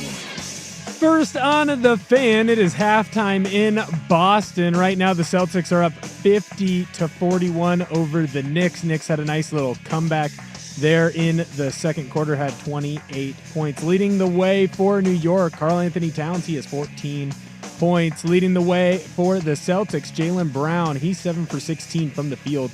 He's got 17 points. He's followed closely behind by Derek White, who has 14. Immediately following this game, the Golden State immediately following this game at 6:30, the Thunder, they're looking to avenge their game 1 loss over the Nuggets in Oklahoma City. Right now, the Thunder are favored by 10.5. In Golden State, the Warriors have announced that they will be without their star point guard Steph Curry for at least a week after an MRI revealed he has a grade 1 hamstring strain. Curry suffered the injury in the second quarter of Game 1 in their series with the Timberwolves. Curry hasn't missed a playoff game since the 2018 Western Conference semifinals. More sports scores and stories in 30 minutes. I'm Will Ortner from the George McCoy at Warren Allen Sports Desk. Hurt and missing work, insurance companies acting like jerks. Don't call your mom. Call George McCoy at warrenallen.com.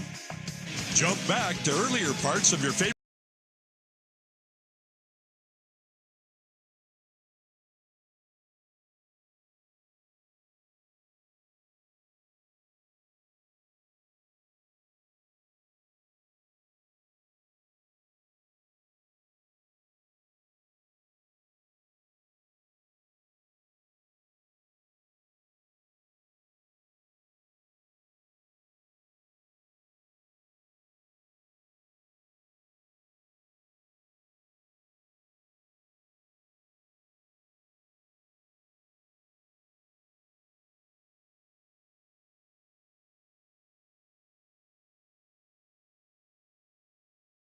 Welcome back. Hope you're having a nice little Wednesday. It's your Sports Bros. Rob and Sook. I'm Rob.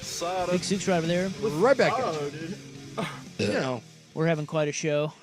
See my genius. Covering so much sports. Well, blowing out the Hot 5 at 5 Yeah. is perfect for more ITN. For those of you that want more ITN, you get it. And who doesn't? Because we just gave you an extra ITN segment just for the hell of it. Yeah. And now it's 5:09 and no one, And now we don't have anything we have to get to, so we're back on track. Look at us. It's genius. It's damned genius. We're Now, our cheating boss, the other guy and passing the savings on to you. yeah, so if you're Hot 5 at 5 guy, I don't know what to tell you. Yeah. Maybe find another show. But our boss is probably rolling over in his grave. Although I haven't heard from him. I'm a little surprised. Well, I think he's road tripping. Oh, is he gone already? Yeah, he left. He's out. Well, their house was, I don't They sold the house. know. I don't know that that's true. But I haven't heard. I should check it. He told me it was sold. Yeah. When? At the party. Yeah, no, that fell through. Oh, there was a kerfuffle. Yeah. Interesting. Hey, real estate's tough right now. Yeah, it is. You know, people are. Well, it's expensive and interest rates and, Well, and people are being weird. They don't understand what's going on with the world and I don't the markets. think anyone understands what's going on with the world. No, I don't even think our president understands. Every day you wake up and there's just John Mulaney does a bit once where he talked about this is like having a horse in a hospital. No one knows what the horse is going to do. Nobody. It's unpredictable. Yeah, so everybody's just kind of frozen. I think we're all frozen right now. It's like, Yeah, the missus. Should I put in an offer? The missus, like a year ago, wanted to move over to Portland, and then we kind of looked at it and we're like, you know what? Let's just, we're not going anywhere. Stay right where we're at. I think buyers are waiting to see if the bottom drops out. Yeah.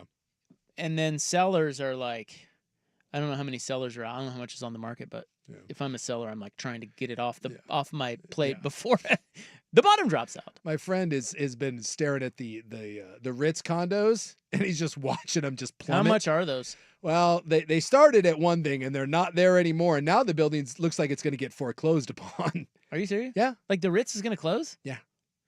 What? Yeah, the guy the company that owns it, their debt is like the major investor.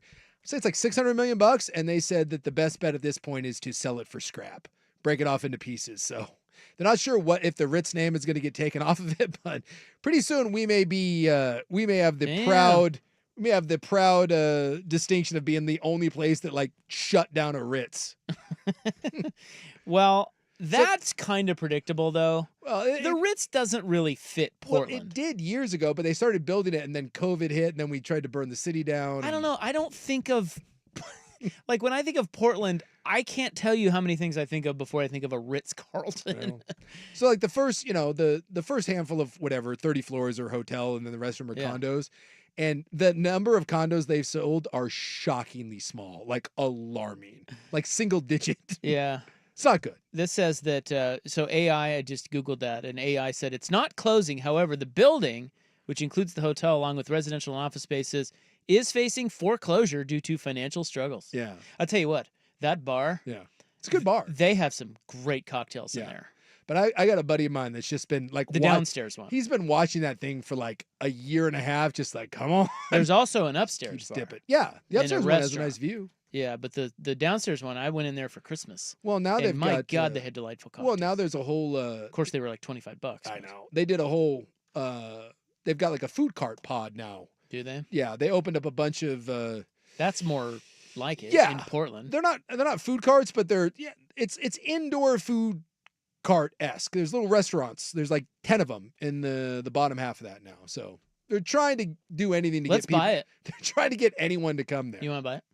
Well, look, they've dropped, some of the condos have dropped several hundreds of thousands. No, of let's buy the dollars. building. Oh, that might be. You got 600 million? Not yet. Yeah. Couple more years. Well, I thought we were buying that ski resort. I thought we were buying a mountain with a Saatchi. Oh. You know. That fell through. Yeah, it fell through. didn't- What was that? Timberline? No, it was Mount Bachelor. No, Bachelor. I didn't get it. Well, now you got money to buy the Ritz. All right, so now, okay, so I have hockey items for you Ooh, because I know you like hockey. love hockey. There was big hockey news today. There was a great game last night.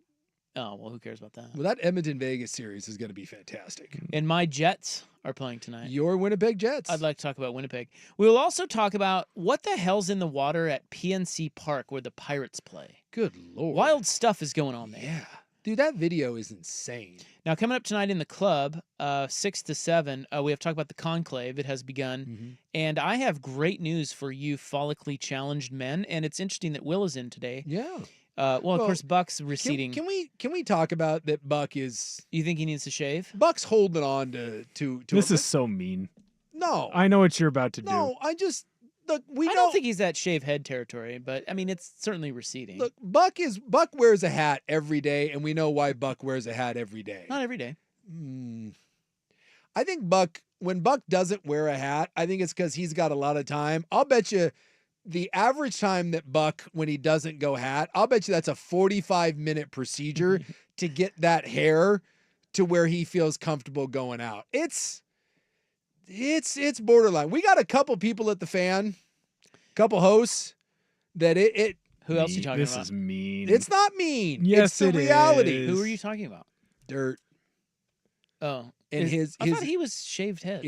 No, he's gone short, but it's him and Buckley both are in dangerous territory. Look at you. And I've been there. It's hard. It's hard to Will had to face it. That's why this is mean. Just let him do it, man. No, Nothing because sometimes- sucks more than That's losing their your own hair. journey. Sometimes you have to hold someone's hand and tell them it's gonna be okay. Yeah, but you're waterboarding them right now, saying No. they need to go bald. No, me and Buck one day need to sit down, have some beers, and just be like, look, it's time for some hard truths. I had to have it. I had to have it with a buddy of mine. Will knows the friend of mine. I had to sit down with him. And be like, Yeah. I had to sit down with him. See? His hair was bad then, Yeah. too. And look, now you've got me into it. Now I'm doing it to See? the And poor what did he do? He non-balds. shaved it. Sometimes someone has to have the balls. Someone has to have the Halliburtons to go to someone and be like, we're going to get through this together and it's going to be okay. Why are you the keeper of other people's hair? Who makes you? What are you playing, God? Hair God? Oh, I'm not hair. If I was hair God, I would have hair. Bald guys love doing this, I and I think it's feel- mean. Why? I feel bad. Just let other guys go through it. I feel bad for people that clearly are struggling. It's like watching an alcoholic just shaking and being like, oh, I'll go to meetings later. Sometimes you got to have an intervention. And I just think it's not there yet, but we're coming close to the intervention. I think you need to mind your own business. Dude, those power alleys are starting to become like old Ebbets Field. It's like 490 to dead center. You're not hitting any more home runs. This brings up a great question. Who has the best hair at the Fan? I'd make the argument there might be two of us right here. Danny. Do you see when Danny's hair's when Danny grows his hair out? He's got nice flow. Swag's got good hair. Swag's got great hair. It's a great head of hair. It's a nice feathery. Yeah. And he can go short, he can go long. It's probably the most versatile hair at the Fan. Yeah. It's quite frankly, it pisses me off because he's in his 50s and it's a phenomenal head of hair. Yeah, I think it's Swigard. When he grew his hair out, it was Barry Melrose-esque, and I was very jealous. All right. There is another segment of nothing. You're welcome. True story. See what happens when we get a new boss? Yeah. Do you think Dusty's listening right now? Let's test him. Yeah, he's probably coaching something. Well, he can't be coaching. He's He has to coaching. be listening to his radio station. He's got good hair too. Test him. You should send him a text. Nah, he's busy coaching. I know he's coaching. What are we listening to right now? What are we talking about right now, Dusty? Text me. That's not happening. Because if he was If he listening, doesn't text, then if he was listening, he would be texting us. Well, it might be. He might be typing as I don't see feverishly. I don't see the bubbles. Do you think he's listening on Sunday mornings and Saturday nights? He will be shortly. Jeff was. Yeah. Jeff would always listen. Jeff was always listening. I don't think Dusty's going to always listen. This is the beginning of the downfall of the fan. This is it right here. Thanks a lot, Jeff. We may have something to do with that. Will is begging us to break. I know, but I don't really care. We'll get to some hockey items next on the fan. Check out the fan.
Where I saw today that it has become official that the Utah Hockey Club will be called the Utah Mammoth. Yeah, they did a nice job.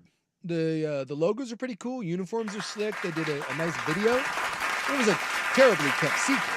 Yeah. Well, they leaked it. Well, and they've known for months. But didn't the fans name it? Yeah, they did a big fan vote. Well, originally they were going to be the Yeti, and then the Yeti coolers said nope. Yeah.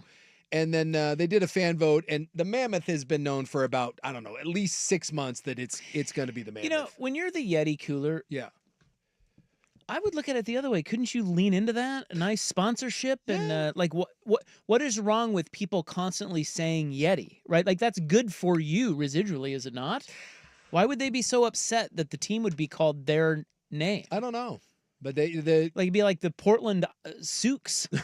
And well, you sue them? No. The hockey club tried to work with Yeti, and they even tried to come up with with some sort of financial deal, like a licensing thing to use it because they really wanted to be the Yeti, and they said they couldn't figure it out. So then it went to like Wasatch, Outlaws, and Mammoth, and they said the Mammoth was the overwhelming favorite. And Mammoths have been, like, if you go to like the history museum there, Mammoth used to be all over the state of Utah, and so they have.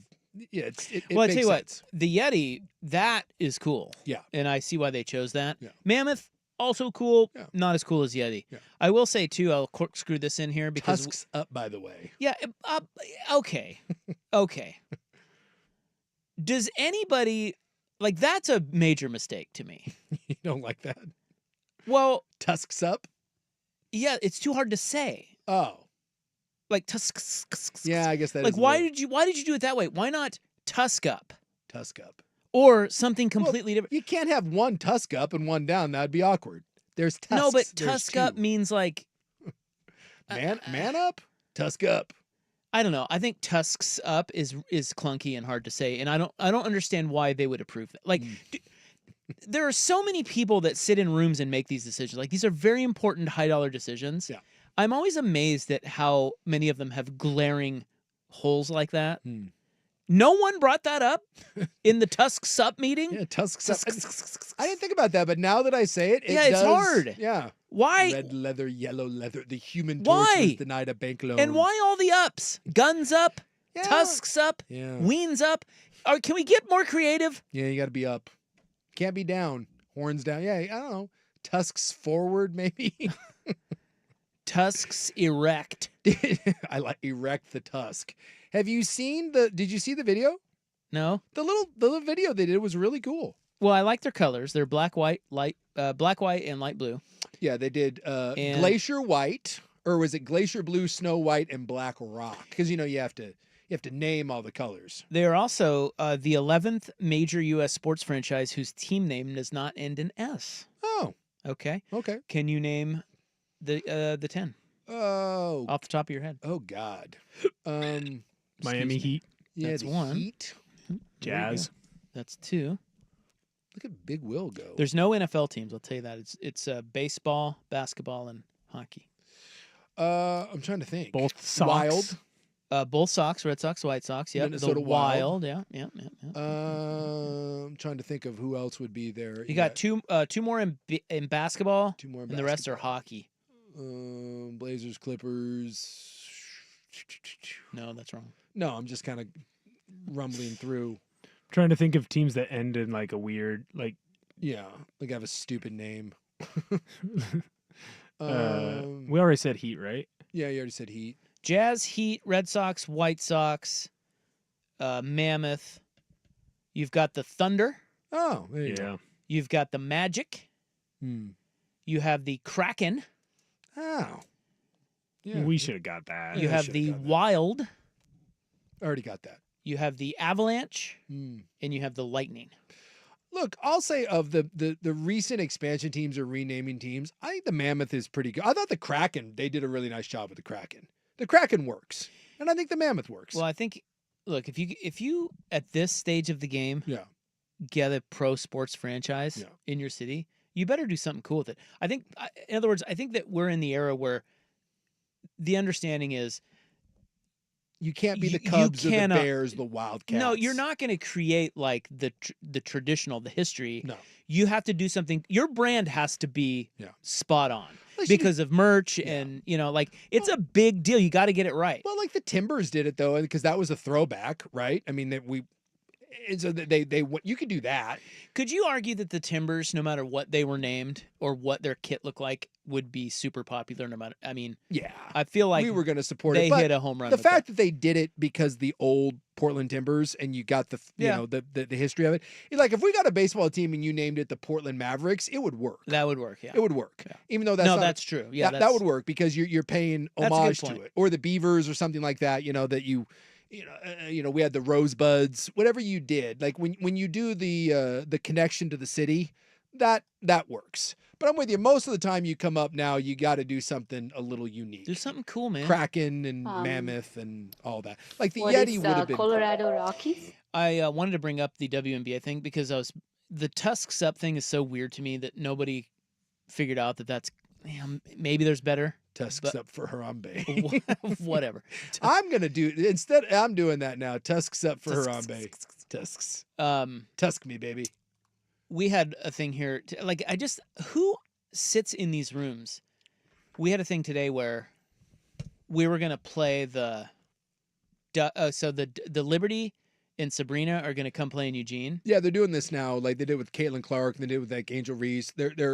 They're taking the WNBA stars and they're bringing them to their college towns. Yeah, it's very smart. Yeah, growing the and they're gonna love that down there. And Sabrina's gonna play in Eugene again, and we were gonna air the game. Yeah, but they said no. Yeah, the WNBA said, well, it has to be blacked out in Portland because we are going to have a franchise, even though we don't even have a name for our franchise. No, but it's like who makes these? Like seriously, dude, somebody can't have some common sense over there and go, hey, it might be a good thing that the WNBA is on the major station in Portland. That might be good for our product. No, we've got a black. Like, come on, man. For fear that we're not going to fill Matthew Knight Arena, dude, that thing is going to be packed for that. That's a big deal. Yeah, that's a big deal. So anyway, I thought of that. We tried to bring you that game, and we can't, and we cannot. So don't complain to us about it. Complain to Dusty about everything else. So anyway, that's what reminded me of the Tusks Up thing. Like, well, getting a team, one of the coolest things is name. It's like when you get a pet. That's why it bothers me when people get a pet and they're lazy about it. Come up with something cool. Naming something, it's like having a kid. Well, maybe it's cool to them. Or it's named after someone, You got to take it seriously. Well, I think they do. It's just that just because you don't like it doesn't mean... Now, a team name is a little different. Because that represents the whole community. Yes. That for a person and a pet, it's a little different. It's just, it's like their little dog. I'm sorry, when you name your dog Spot... I mean, my God. I don't know a dog named Spot. Oreo, because, it's black and white and we name it Oreo. It's just... God, you're so judgy. Don't let your kid name How about you shut the hell up? with something good, Aren't Molly. you not supposed to be a hater today? Isn't that the whole thing? No, it's the American grump out. Yeah, you're being grumpy. And he's being very grumpy. That's what I'm saying. All right, where is Winnipeg? Can we talk about that? You don't know where Winnipeg is? Well, I had to look it up. Oh, okay. I mean, I know it's in Canada, but I was like, God, where are they? Well, I'm fascinated by Winnipeg. Okay. Because Winnipeg... Yeah, you were talking about this yesterday. I'm not sure why you're fascinated by Winnipeg. Because it's Winnipeg. Because you're fascinated by Winnipeg because is there it's a more obscure city that has a major professional sports franchise? One. There's only one. Only one. And that's only by population. To us, Winnipeg is more obscure than Green Bay. I don't think it is. I think it is. Because it's in Canada, but it has more people. Yes. Anyway, we'll talk about that next. And we'll get to the Battle Royale on video at PNC Park. Coming up, here's Will. Now, from the George McCoy at Warren Allen Sports Desk, a Sports Center update on 1080 The Fan. Sports Center is brought to you by Reynolds Defense Firm. If you've been arrested for a DUI, you need a team of attorneys that you can put your trust into. Call Reynolds Defense Firm today online at reynoldsdefensefirm.com. First on The Fan, got about 6 minutes left to go in the third quarter in Boston. Right now, the Celtics are up by 9 on the Knicks. That game is 57-48. Leading the way for Boston, Jaylen Brown still has 17 points. He's followed closely by Derek White. Leading the way for the Knicks, Karl Anthony Towns having a big game. He's got 18 points. He also has 14 rebounds, 12 of those on the defensive side. Later on, you're going to have the Thunder try and even up their series. Right now, they're taking on the Nuggets. Nuggets lead that series 1-0. Thunder are favored by 10.5. Over in the NFL, the Dallas Cowboys and the Pittsburgh Steelers have reached a trade agreement that will send wide receiver George Pickens and a 2027 6th-round pick to the Cowboys for a 2026 3rd-round pick and a 2027 5th-round pick. More sports scores and stories in 30 minutes. I'm Will Ortner from the George McCoy at Warren Allen Sports Desk. Hurt and missing work, insurance companies acting like jerks. Don't call your mom. Call George McCoy at warrenallen.com. The Fan is live on YouTube.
Dusty, which means he is not listening. No. So his tenure as our new brand manager is already off to a raucous start.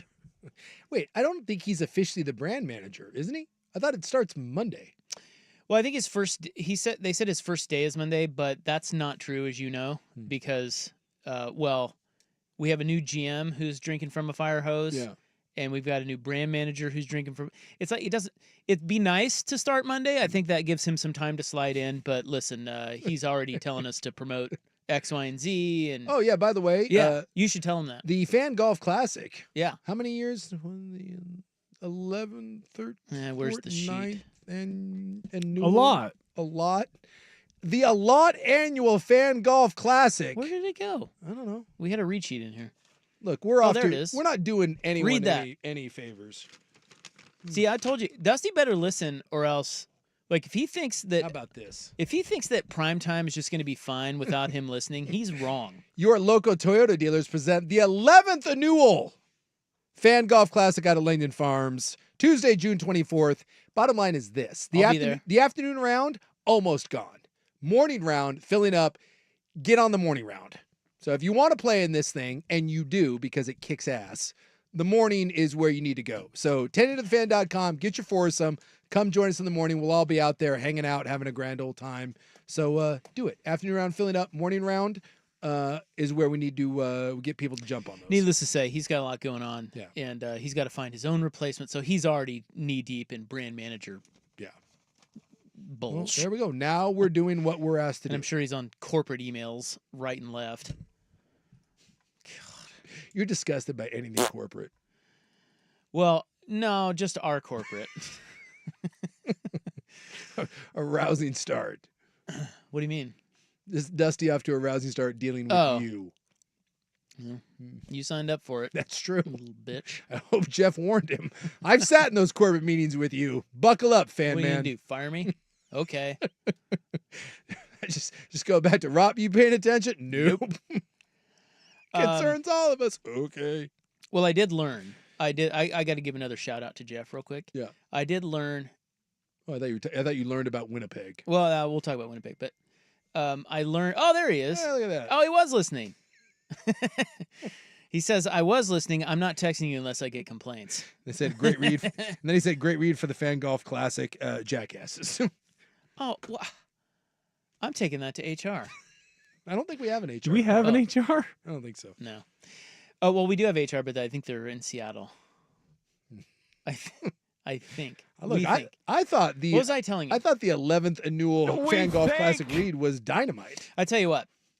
I love Dusty. You love Dusty. Morning rounds. Let's go. Dusty- 10tothefan.com. Dusty was a great hire as brand manager for the Fan. He really was. Yes. We love Dusty. I have said this he's many gonna times. do a great No job. offense to you. Dusty Hara, my favorite person that I've ever worked with at the Fan. Oh. Oh, whatever. Anyway, what was I telling you? Oh, the only way Dusty and I's relationship is going to fail is if he does not protect us from corporate the way Jeff did. Because I found out after Jeff left. Yeah, he boxed out well. Dude, he boxed out big time. Yeah. He was like our Buck Williams. That man would throw an elbow for you. But we didn't really know it. No, And now he's doing the dirty work. he's gone. Yeah. And Dusty has to take over that role. Yeah. We'll see how well he does. It's hard to be down there in the paint working, you know. It's Yeah, because they come at you from all sides. it's a thankless job. You know, it's not 3-and-D. No, man, you're not getting shots up. No. You're just down there in the paint doing your Bill Lambier at that point. Well, anyway, in our attempt to talk about literally nothing all day Yeah. for the entire show, I will give you a little Winnipeg love here. I like that you only now found out where Winnipeg was. Well, I knew kind of where it was, but I didn't know exactly. Did you know it was in Manitoba, or did I just? I don't know the provinces very well. Did I just tell you? Is that the first time you knew that it was in Manitoba when I just said it's in? If Manitoba? you asked me what province it was in, I would have said Saskatchewan. You would be wrong.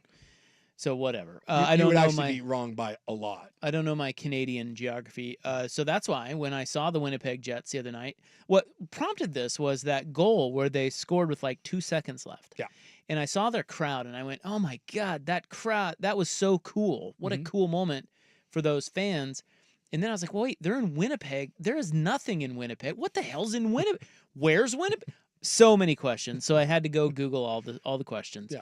And then I thought, this is great. pro sports should be in cities like Winnipeg, Yes. like Green Bay, because they're small and there's nothing else going on in them for the most part. So their fans, They're rabid. it's just there's something about that is so much better than Philadelphia or Boston or whatever. This is why I want, even though my favorite team is the Detroit Red Wings, I want a team from Canada to win the Stanley Cup. You imagine if a team from Winnipeg or Edmonton or Calgary, Toronto, it would be crazy too, but Toronto's a big city. But imagine what it would mean to a place like Winnipeg if they won a Stanley Cup. Literally every single person in that city would lose their S. And like, you're right. Like when you see that goal celebration and everyone in the arena and then outside of it, I just think that's it's different beautiful. than if that happened in Detroit. I would agree. So And by the way, did you also know, fun Winnipeg Jets fact? I think I do know this. Because we were talking about the Mammoth. I do know that. Do you know the connection? Of what? We were talking about the Utah Mammoth because we're a hockey show now. The connection from what to what? The Utah, my God, the What? Utah Mammoth. What are we talking about right now? The Winnipeg Jets, I thought. Do you know? And do you know the connection between Mom the and Dad are Winnipeg fighting Jets and the again. Utah Mammoth? One's in Utah and one's in Canada. The Utah Mammoth were the Winnipeg Jets. What? So the original Winnipeg Jets got relocated to Arizona and became the Arizona Coyotes. The Arizona Coyotes moved to Utah and became the Utah Mammoth. This version of the Wait, I can't say I knew that. The Utah club is the old Arizona club? and that's the old Winnipeg club. Yeah, okay. I knew the Winnipeg used to have a team, Yes. but I didn't know what happened to them. Yes. They went to Arizona to Utah. So the Utah Mammoth are actually the Winnipeg Jets. Fun fact, the Winnipeg Jets they're not the original Winnipeg Jets, nor are they the second version of the Winnipeg Jets. They're the Utah Thrashers. Oh, come Or not on. Utah, excuse me, Atlanta Thrashers. So Winnipeg lost their team to Arizona. Arizona lost their team to Utah. Atlanta got a team that was the Atlanta Thrashers because the original team in Atlanta was the Atlanta Flames, and they became the Calgary Flames. So they get a second team in Atlanta called the Atlanta Thrashers, and then they moved and were bought by the Winnipeg group, who brought them to Winnipeg, where they renamed them the Winnipeg Jets. So this Winnipeg Jets are not actually the Winnipeg Jets. So the Winnipeg the Winnipegians Yes. have long resented many teams. Yes. They hate Arizona. They Yes. hate Atlanta. They probably hate this new Utah team. Yes. They hate They hated Atlanta. Atlanta. Yeah. God. Yeah. But then they get the Jets back. Yeah. And now So it's kind of like, all is right. when you think about it, the Cleveland Browns are actually the Baltimore Ravens. Right. The Cleveland Browns that we know of, the Cleveland Browns, that was a brand new team. But this team, the Winnipeg, isn't. They got moved from Atlanta. Hockey over... Yeah, that's why when I was wondering that because I knew that they used to be there, but then when I looked at their franchise index on Hockey Reference, it only said from like 2002. Yeah. Because all the records and stuff are go with the team. Utah team. But they, like the Sonics, they That's left weird. the team name behind. The city of Winnipeg got to keep. That's what they need to do. Yeah. But it's weird because, the Winnipeg history is actually in Utah But that's what now. they did. Yeah. So it's very strange. Well, anyway, Winnipeg, the population equivalent of a team in the United States for Winnipeg is Colorado Springs. I want you to think about that. Yes, because there's only like 800,000 people there. Yeah. So it'd be like a team in Little Rock, Arkansas. It would be awesome. That's crazy. I would be all about it. I think that'd be so kick-ass if you brought a team to a place like that. Now, the smallest U.S. city that has a major pro sports franchise, of course, is Green Bay. There's only 105,000 people up there. And yet it's one of the most rabid fan bases, to my point, in the world. Famous Winnipegians. That I don't know. Well, I'm going to tell you because I looked it up. Okay. Monty Hall. Really? The Let's Make a Deal? Yeah. And Anna Paquin, the actress. From True Blood fame. I tell you what, outside of that, slim pickings. Really? And if you go to Winnipeg, while you're there, you can visit the Canadian Museum of Human Rights. Okay. Or you can go on a 5-night polar bear experience where you see polar bears in their natural habitat. Oh, well, that is cool. But you have to fly out of Winnipeg to do it. So I don't know why that's on the things to do in Winnipeg, but maybe that's just because you can fly from You have to fly from Winnipeg to Churchill, and then you go dog sledding, and you take tundra buggies to view the beasts. Dude, that's pretty kick-ass, but it's not really... It's not really Winnipeg. No, that'd be like if you flew to Portland and then went to the coast. Right. To see, like, whales. Top things to do in Portland. Leave it. Yeah. That's like when you go to Calgary, their big thing is a rodeo. Oh, come on. I'm not kidding. It's a big deal. When you go to Calgary, they will not shut up about the Calgary rodeo. And no offense to Calgary, but I think that says something about your city. Yeah, that certainly does. Vancouver, BC is great. Love Vancouver. Toronto is great. Quebec I've been to, and that's great, but it's very French. So, Quebec is now the Colorado Avalanche. Of course they are. They were the Quebec Nordiques and now the Colorado Avalanche. So what is the best real Canadian city? Toronto. Hands down. But Toronto's, I know it's a real Canadian city, but it's so big and international. I'm saying like quintessential Canadian maybe would be a better word for it. Then it's not Vancouver because Vancouver is so many transplants and it's the San Francisco. It's San Francisco. Yes. It'd be Edmonton, wouldn't it? Oh, there you go. That's pretty good. Because no one goes that or like Saskatchewan, maybe. Well, Saskatchewan's a province. Sorry, Saskatoon. If you were to say the quintessential city that isn't like super big, you'd probably go Edmonton. Yeah.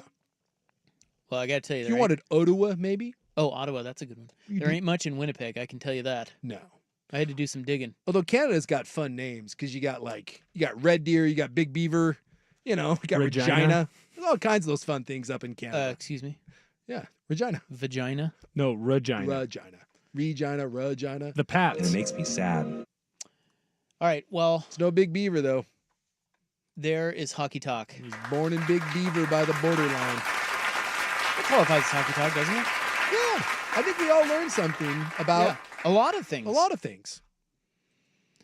All right, how about whipping fans with belts? Ooh, that's not good. It happened. Oh, yeah. Seriously. Oh, I saw it. It whipped the hell out of him. That's coming up next on The Fan. It's time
before we goof off some more?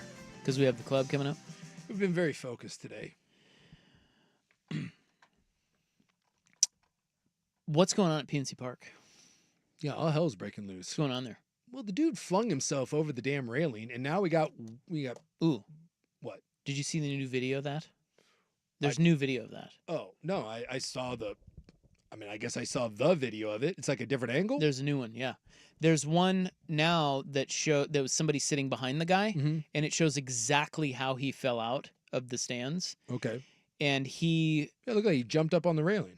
well, yeah, I mean, I see it here. he did, but it's way like it's filming him basically doing it. Yeah. And he jumps out of his seat because somebody hit a double or something. Yeah.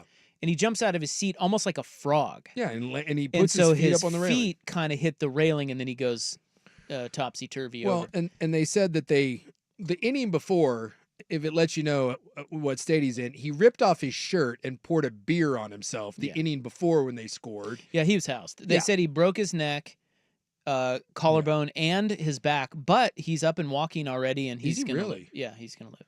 So he broke his neck, back, and collarbone, and he's like, I'm fine. Goes to show you, man, if you're gonna fall from great heights, be drunk because you're so loosey-goosey, you know. Alcohol, is there anything it can't do? I think what you just described is basically if you're drunk all the time, it's better. Yeah. And if except when driving. That's true. But if you're going to Not fall better. from 21 feet, Be drunk. Be drunk. So now, the latest viral video from PNC Park in Pittsburgh is we have an usher beating a fan with his belt. Now, this is a wild video, but it turns out that the kid, and I call him a kid, he looked pretty young. He was in his 20s. He's got a beard and stuff, so he's a young man. Well, that's the fan. I'm talking about the kid, the Pirates kid. Oh. He looked like a kid. He was pretty young, but tall. But he looked pretty young. Anyway, the fan looks like he's maybe in his 30s. He's a white guy with a beard. Yeah. Apparently, what's come out now is that this kid for the Pirates was stepping in to help a female colleague who was being confronted by two fans. Oh. This guy being one of them. So this kid was helping his female colleague. So that wasn't in the video. That part was not in the video. All you see in the video when the video starts is them kind of getting face to face. They're face to face, and then my man, the worker, drops a two-piece on him. He drops he beats the crap out of the guy. It took him a minute to get there. Yeah. But you could see the moment in the worker's eyes. Yeah, he's had enough. Where he had enough, and he was going to throw down. And he does, dude. He catches the guy with a couple shots. The guy's glasses goes, and oh, he's bleeding for sure. The dude who was getting punched, dude, that's a pathetic effort. That guy wanted no part of that beef. Well, but then other people. Drunk guys always do this. Yeah. He wanted no part of that beef. He was going to clearly get his ass kicked. Yeah. He gets bloodied, and then he does the tough guy thing because I guess guys feel like they have to do this. Yeah, you took He an takes ass his whooping. backpack off. He takes his coat off. He puts his hat on the garbage can, and he's like, "All right, now, let's go." It's this jacket in my little backpack that was keeping me from throwing down. So now they're doing the old fist, like walking in circles, like they're gonna hit each other, which 30 is such styles a dumb boxing. I mean, if you're gonna just go for it, you. Anyway, it takes another probably a minute, but the fan keeps spitting on the kid, and there's blood all over the guy's shirt now, the kid's shirt now. Yeah. And that prompts the kid to then take off his belt and start whipping the guy. It's the damnedest thing. I'll tell you what, dude. That's a 10-8 round right there. My man took an ass kicking. And then got a whipping. Yeah, he got him multiple times. Yeah. And listen, I got to ask this question. Hit you with a belt. If you're in one with a dude, as I'm sure you have been, would it ever cross your mind to take off your belt and use it? It's the second most disrespectful thing you could do. The first is the slapping, yeah. But taking off the belt means you present no challenge to me whatsoever. So I'm going to take my time, remove my belt, and beat you like I'm your dad. That is the second most emasculating thing you can do to another grown man is to whip him with your belt. So all the guy got from taking off, from getting ready to fight was a whipping from the kid's belt. He just looks so bad. You just At any rate, Yeah. they said they suspended the kid. Of course, they had to release a statement Yeah. saying, "Oh, we cannot." And you can't. I mean, come on, you can't have that. You work for the Pirates, dude. You But can't- at the same time, I am so in the corner of the kid. What did I say the other day? Someone was like, "Man, it's Suk's answer to everything is to be violent." No, that's not true. Well, it kind of is. No, that's not true. Your propensity for violence. Do I have He vi- said your propensity for violence is troubling, and he's right. Look. Do I have violent tendencies at times? Yes, but I've worked very hard to control them. I said this the other day, and I will repeat it. We live in a world where too many dip-esses like Backpack Guy here think that there's no consequences to their actions. And if more people were like this security guard and you were going to take a whooping, maybe people wouldn't be out there acting like complete and total jackasses. And I love it when some dude is pushing around a female employee and then someone's like, yeah, you don't get to do that. And he's like, what are you going to do about it? That the next time someone says, what are you going to do about it? The response should always be, you're going to get punched in the face, because that you are asking the question. I guarantee that guy's, what are you going to do? What are you going to do? What I'm going to do is I'm going to bloody you. And then I'm going to take off my belt and beat you like I'm your dad. And I think that's exactly why that guy says your propensity for violence is a little troubling. I would never do that, but I do see that point, right? Where it's like that did make me root. I don't think that's how they should have handled it, No. but that did make me root for the kid. But that kid, that it looks like that employee gave that guy every chance to just walk away. Oh, for sure. No, there is no question that guy with the beard deserved that. Yes. Well, maybe. Well, yeah, he kind of did. That's all I'm saying is, like, on almost every confrontation, you have a chance to just be like, dude, we're not doing this. We're walking away. But no one wants to be the lesser man. And so you get the dude that's like, let's go, let's go, let's go. And one of you eventually needs to be like, okay, if this is what you want, here it is, pow. And then you get lit up. That dude, What I really that dude in the backpack is going to be a better person for taking that ass kicking. What I really like is that the Pirates did not fire the kid. I Yes. bet you he keeps his job, which I think is great. I hope so. Even though he maybe needs to go to classes. Well, you know, a little troubling. Hey, I liked it. I liked it. It was good technique, and the belt. And boy, the belt was a a lot on of top. people were stepping in, and they were not stopping that kid. No, which is I want to see what that guy was doing. If he Yeah, was, we need to know what I was need being to know said. what was being said, And we'll find out. Yeah. It'll come out. I'm just saying, when you're drunk and you get in another man's face, it's shocking to me the number of people that get in someone's face with like their hands down and have no like concept that a punch could be coming. It just makes no sense. You're literally talking you're face to face with someone. At no point in your head do you think to yourself, a punch may be coming my way. And then they're completely shocked when it happens. Like, oh no, the consequences of my actions. What percentage of people who bow up like that Yeah. really want to fight? Like 3%. Exactly. Then So- don't bow up. Well, right, but I think they are operating on the assumption that nobody wants to fight, so we're just gonna. I have to look tough here. I'm not going to be tough. I have to look tough. Just when you do it, But every once in a while, you run into a guy like this. Exactly. You better be prepared for my security guard there. Or you see the black shoes and the brown khakis, and you think nothing's about to happen. That guy's about that life. Or it just becomes like a slap fight. He's on your level. Yeah. Neither of you can fight, and then it's just like, okay, well. No, that guy wasn't. That's not that security guard. That's not his first rodeo. All right, we get into hot conclave talk to kick off the club next on The Fan. Hey, it's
Now, from the George McCoy at Warren Allen Sports Desk, a Sports Center update on 1080 The Fan.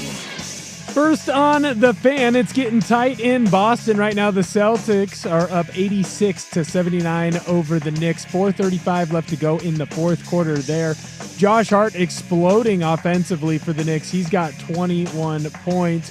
For the Celtics, you got two players tied right now, each with 20 apiece. That's Derek White. He's 3 for 10 from the three-point line. Jaylen Brown's the other one with 20 points. He has 6 rebounds. More sports scores and stories in 30 minutes. I'm Will Ortner from the George McCoy at Warren Allen Sports Desk. Hurt and missing work. Insurance companies acting like jerks. Don't call your mom. Call George McCoy at warrenallen.com. It's back, the 11th annual Fan.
Don't you have your own show? Thank you. Yeah. I'll continue to not listen noon to 3. Get out of here. What are you going to do? Pee on me? Like, I don't know. I do need to. All right, welcome back. Time for the club. Hello. By the way, did you see the Mitchell Robinson free throw? Clicking on it now. Because Mitchell Robinson, the Knicks big guy, I believe, just had the single worst free throw attempt of all time. Like, I've seen some air balls. The ball barely whispers the net.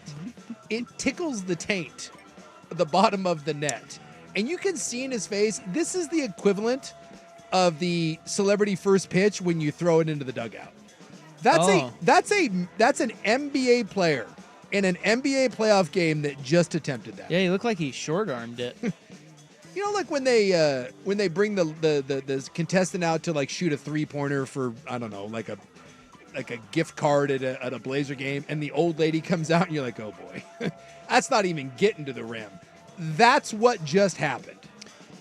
He misses the rim by, what would you say? 3 feet? Yeah, I mean it's 2.5, 3 feet. I don't think it hits the bottom of the net. Barely. It barely touches the bottom of the net. It was online, I guess. And it wasn't even online. It was to the right. The look on his face, though, you know, win or lose, his teammates after the game are just going to be like, seriously, man? You're an NBA player and you did that? Oh, yeah, the game's actually getting pretty good. Yeah, here we go again. Celtics are trying to blow it. 5-point game, bruh. 4 now. Would be 3 if Mitchell Robinson could. If you're the Celtics, do you just hack a Robinson at this point? Just start fouling him. What's his free throw percentage? Do we know? I'll take a look. Watch him be like an 84% free throw shooter. And it was just that. Yeah, he seemed real upset about it. Like he was doing the, oh, God. I just can't believe I did that. I can't process what just happened. Let's see what he's shooting from the free throw line. Yeah, he's a 52%er. 52? 52 for his career. It's a little rough. Little rough. Better than Shaq. Was Shaq better? Yeah, 52? That sounds about Shaq, right? I thought Shaq was like in the 30s. Oh, I don't think it was that bad. That is one of the more amazing things. Yeah, 52.7. 52, so about the same. That is one of the most amazing things about the NBA to me is that you can be not just a player, you can be a really good player in the NBA and you can't shoot a free throw. I don't think there's another equivalent to that in any sport. Like, if you're a major league, I mean, it would be like Chuck Knobloch not being able to throw to first, but then you get benched. Like, you can't play the game. I'm trying to think of what football you can't have that. There's no skill that an elite football player have that you just couldn't do. Like, if you were a left tackle and you couldn't run block at all, like, you could be the greatest pass blocker, but if you couldn't run at all, you couldn't play. It would have to be like a small part of the game. It would be like you're bad at hard charging from third on like a bunt. Or, well, actually, a perfect example would be you can't hit opposite field. Everything that you do is a pull. No, but again, that is something that could actually be difficult. I mean, you're still haven't hit the ball. You're just standing at the line. Like, that's all it is. You're standing 15 feet away from it's called a free throw. It shocks me. It's absolutely free. It is the one thing in sports when people are bad at that I cannot process, because you're one of the best athletes in the world. You've been playing the game your entire life. It just seems impossible that an elite athlete couldn't get better at that. Well, they can. They just don't want to. See, I think that's part of it. But they're also not shooters. Like, bad free throw shooters are not good shooters generally, right? Yeah. Like, because Shaq wasn't a shooter. No. Shaq was just big. No. So find me a shooter that's a bad free throw shooter. That's weird. But it's still I get that you're a bad shooter, but again, you're standing there. You're standing, yeah, it's still hard to shoot. It's still a shot. I mean, it's not that easy. You've shot him. It's that easy. Not for a guy who can't shoot. I have not picked up a basketball. Uh-oh, here comes the big all of us. If we all got together. Here it comes. You're telling me that we can't, like, if we all got together. You're telling me. Who's we all? The three of us? The three of us. Okay. You're telling, and we shot 10 free throws. You don't think you're making 5? Each of us? Ooh. 5 free throws? I don't know. I think it'd be close. I'll even give this. A week to practice, because I don't know the last time I picked up a basketball. We get a week to practice free throws. You're telling me you can't knock down 5 out of 10? And none of us are good basketball players. They're in the NBA, for God's sakes. Speak for yourself. Yeah, this is it. You are a PGA Tour golfer, and you regularly miss 5-foot putts. Like, you hit 1 out of 2 5-foot putts. I think that's the equivalent. It's a 5-foot putt. I don't know about that. Well, what's the average free throw percentage of NBA players? Find that. Well, it might be a little screwy because we got a bunch of jackasses that, like Mitchell Robinson, that can't shoot. Well, but you also have guys on tour who can't putt. Average NBA, relatively speaking, of course. I just got done reading the 3-Ring Circus 76 to 78%. Okay. So I can look up what that equivalent is in please, made putts. Look up what the made putt is at 78%. I just got done reading the 3-Ring Circus book. It is hilarious how angering that used to drive like Kobe nuts. Shaq missing all his free throws. It's like his number one gripe about him. It wasn't like. Well, yeah, I think wasn't it the idea that if you suck at it, you need to work at it. Yeah. Yes. He just that made him fat and lazy to him. Yeah. Just the free throw thing. Yeah, that. It does seem crazy that Shaq was maybe the most athletic big man of any era. Most dominant. And he could shoot a free throw. It's the damnedest thing. Yeah, you got my... I'm getting close. Just hold on. By the way, the Knicks just took the lead. Yep. Oh, my God. Here we go again. Yeah, you can bring up I'm going to look like a jackass. Did you see Paul Pierce today?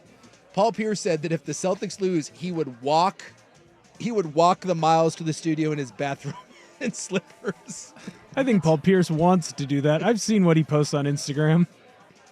Where'd that go? God That damn. might not be a punishment for him. I know this is the club and we've been completely derailed by Mitchell Robinson, but It's so ironic that we're talking sports in the club because we didn't get to anything today. We got to Winnipeg talk. I thought it was a great show. I did too. Want the Celtics to lose so bad. Even though I said there was no way they were going to lose this game, it would be amazing to see the Celtics go down 0-2 to the Knicks. Okay, here's putting from 10 to 15 feet. Yeah, they're at 46%. Yeah. That's the number one guy. Yeah. So you're looking at, five foot putt. Let's take a look. Yeah, you're looking at a 5-foot putt. And missing 1 out of 2. 5 to 10 feet. percentage. Oh, God bless. How You know how about many this? putting stats there are? How about we break, and when we come back, we get this because we've already gone long. And you just look at you? I feel agree. like I You're feel like sucking up to the new boss. I feel like you're over there. This could be a while. yeah, there's a lot of putting stats. My God. We could be here a while. So how, Yeah. more hot sports talk. We're doing this show, and we're doing a Tarantino film right now. Do you want the we're going three back putt to front. avoidance, 15 to 20 feet, leader and PGA Tour? No, I don't. Okay, I'll get it. And then I want to talk about the conclave Yes, because it began. I was almost there. It beguns. The era has begun. And I got to tell you, I find it so cringy. Oh, really? Yeah, Did you? Have you seen? I saw it. They was on the news today. They no, were. Did you watch the? Yeah, I think it's called Conclave. There's a movie out. Yeah, no, I will not see conclave. I watched it on the way over just because I could brush up on my Pope stuff. Yeah, It's a pretty good flick. yeah. I heard it was really boring and slow. I thought it was good. I don't know. I just find it. Their little funny hats and Will's desperately trying to get their some- little robes. It's just weird. It's. The bread of God is bread. We'll get to that next on the fan. It's back.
Not to talk more sports, but Jalen Brunson is going to the free throw line with Boston leading by 1 with 12 seconds left.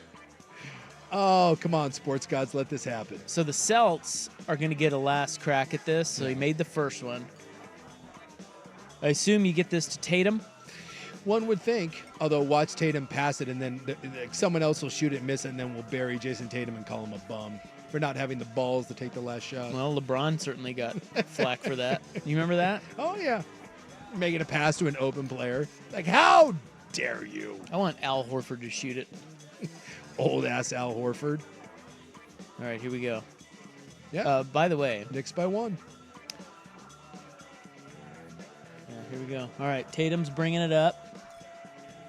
Ill-advised 3. Ill-advised 3. Come on. Oh, he's about to. No, he's going for the deuce. Oh, and he got stuffed. God, they lose again. The Knicks won on that. Dude. Holy crap. Was it Bridges again? It might have been. I can't tell. Tatum got absolutely stuffed. It was Bridges. Wow. Dude, back-to-back great defensive plays to win a game. Dude, again, how do you not get a shot off? You had 13 seconds and Tatum didn't get a shot off. Yeah, he dribbled around, and then he takes it over down toward the baseline and just goes for a loses the ball and has some weird. He tries to go for the fadeaway. No, he tried to pass it. Well, they stuffed it. Yeah, watch this. He goes to shoot the fadeaway, realizes that it's an off balance that's probably going to get blocked, and he tries to throw it out. I think he was trying to throw it to Brown. Oh, yeah, he was. Oh, jeez. God. 13 seconds down by 1, and Boston didn't get a shot off. By the way, those are 2 of the best steals, because it won't be a block because it wasn't a shot. It's a steal. That's 2 of the best steals ever. Has anybody ever had back-to-back game-winning steals? Again, in the... God! The defending NBA champs? Holy crap. The Knicks outscored them 30-17, including a 21-2 run before Tatum hit the bucket, at the 20-second mark? Is it going to be Pacers-Knicks in the freaking Eastern Finals? Is it 1995? What is happening? By the way, I cannot wait for every stupid talking head to just bury Jason Tatum. Like, he just... Jason D's a bum. I love Jalen Brunson. He might be my new favorite. Him and Ant. Oh, Ant Edwards in his 1 point in the first half. No, Brunson and Ant. Yeah, are my 2 favorite. Yeah, that's my 2 new favorite. He had 1 point in the first half of the Warriors game. But I'll have 2 new favorites by next week. Don't worry. This is head to the carpet. Sewn stuff. Boston. The Knicks are up 2-0. What'd they do from 3 tonight? Will, you got the box score up? I actually do. They 25%. What was 10 it? for 40. 10 for 40. Yikes. Derek White started off 3 for 3 in the first quarter. He ended 3 for 11. They are 25 for 100 from 3. Al Horford went 0 for 5 from 3. Tatum 1 for 5. Pritchard was the best one. Maybe this is the point where the whole league goes, yeah, maybe we shouldn't shoot so many damn threes. Oh, my God. Yeah, Derek White, 3 for 11. Actually, Pritchard, 3 for 9 was the best. Was the best guy. Oh, Porzingis, 1 for 1. Give it to Porzingis shooting threes. Oh, my God. And the putting stat you didn't know you needed, because you mentioned, because we were talking about Mitchell Robinson airballing a free throw. Mm-hmm. And your disdain for basketball players who cannot make free throws. It just confuses me. It's not disdain. My brain can't process it. So you said the average shooting percentage in the NBA 78%. is 78%. Yeah. And someone said that would be the equivalent of the average PGA Tour player missing a 5-foot putt. Yeah. So imagine someone who's a legitimate tour player and he misses 1 out of every 2 5-foot putts. 1 out of every 2, yeah. Right. That would be bad. Yeah. There are some pretty bad putting numbers out there, but I looked it up, and that is pretty close. It'd be about 5.5 feet of putts. Yeah. But the tour average for 5-footers made is 81%. Yeah. And the tour average for 6-footers made is 71%. Okay. And so split the diff. And at least some of those putts, there's breaks, there's undulations. You have to read. The NBA guy just stands at the hoop. The same thing. This isn't like Papa Shot, like at Chuck E. Cheese where the hoop is moving. It's a standing. It's a standing basketball ring. You Well, just they have to should, put the ball in the basketball ring. They should call Rick Barry now, shouldn't they? Yeah, underhand. I'm still trying to process. Wow. Celtics The blew it. Celtics. What was their biggest lead?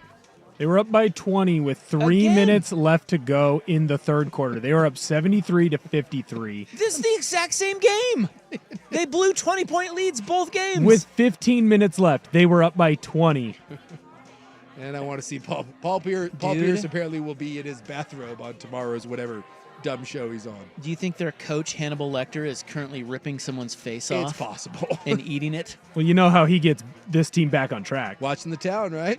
No, he's watching The Accountant too. He's most excited about that. He gets choked out by his Brazilian jiu-jitsu instructor. That's how he gets excited? Have you not heard that story? No. He's been choked out. He tore his meniscus last year in the middle of the playoff run doing Brazilian jiu-jitsu. Wait, He he flies gets- the coach around. He gets choked out? Yeah, the guy has choked him out multiple Isn't times. that what you do? No, you tap. Like, Aren't why you would Brazilian? He doesn't Yeah. tap. Yeah. He does Oh not my God. tap. That's all. I told you, dude, he's Hannibal Lecter. I love Missoula. So that's his whole Missoula thing. rocks. He doesn't. He wants to go to sleep. That's the dumbest thing. Sometimes you got to go to sleep to be better prepared for next time. He's insane, man. Jeebus. Okay, now we get to the Pope crap. How about that? Is that a good tease? Pope crap To coming up say next. something, the two most sportsy segments that I we've know. done have been in the club. I tell you, you can't fit us in a box. Dogs and cats living together. Mass hysteria.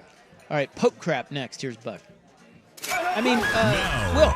Now, from the George McCoy at Warren Allen Sports Desk, a Sports Center update on 1080 The Fan. First on the Fan, another improbable 20-point comeback in the Celtics-Knicks series. The Knicks end up winning their game 2 against the Celtics in Boston, 91-90. Mikal Bridges comes away with a big steal on Jason Tatum at the end of the game. New York's going to lead that series 2-0. It's heading back to New York. Just getting ready to get underway. You've got the Denver OKC series. Right now, OKC, they're trying to even up that series at 1-1. They are favored by 10.5 in that one. More sports scores and stories in 30 minutes. I'm Will Ortner from the George McCoy at Warren Allen Sports Desk. Hurt and missing work. Insurance companies acting like jerks. Don't call your mom. Call George McCoy at warrenallen.com. Your favorite fan shows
Well, they've begun voting on our next pope. The conclave has begun.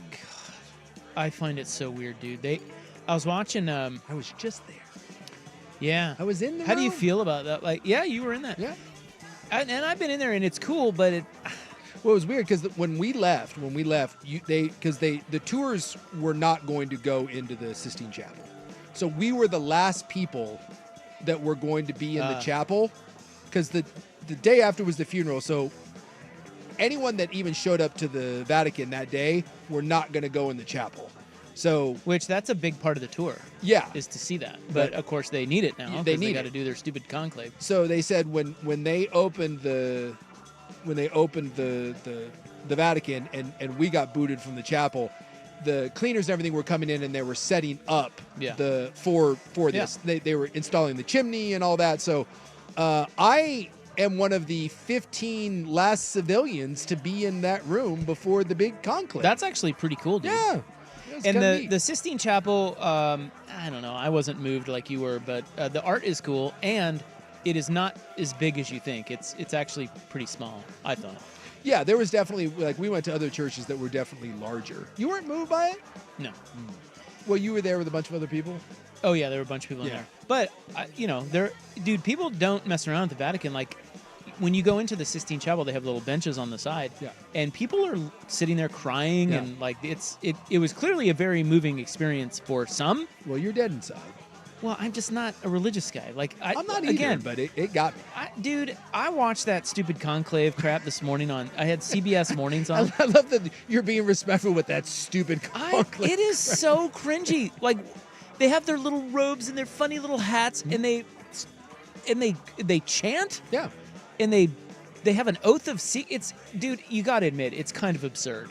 It really is. Well, all religious ceremonies exactly. are absurd. You want proof human beings are way too far down the rabbit hole? I give you that. Dude, you should see, I mean, like, when you go to a Mormon temple, dude, you should see what goes on in that place. You guys have the reputation of being even weirder. It's pretty weird, dude. Like, it's so odd to me. The first time I went through that thing, I was like, what? It's just funny that it's like, what are we doing? Serious human being, like those popes, like those cardinals. Yeah. Those guys are all like obviously really smart guys, and like great men probably. Yeah, some of them very like Pope Francis, by all accounts, was like one of the best human beings on the planet. So, and yet they're in there in their little hats and their little chants and their little oaths. It's just so absurd. And they got their secret ballot, and then we saw the little oven that they light it on fire. Yeah, they burned a guy right there on the spot. Yeah, that's part of the deal.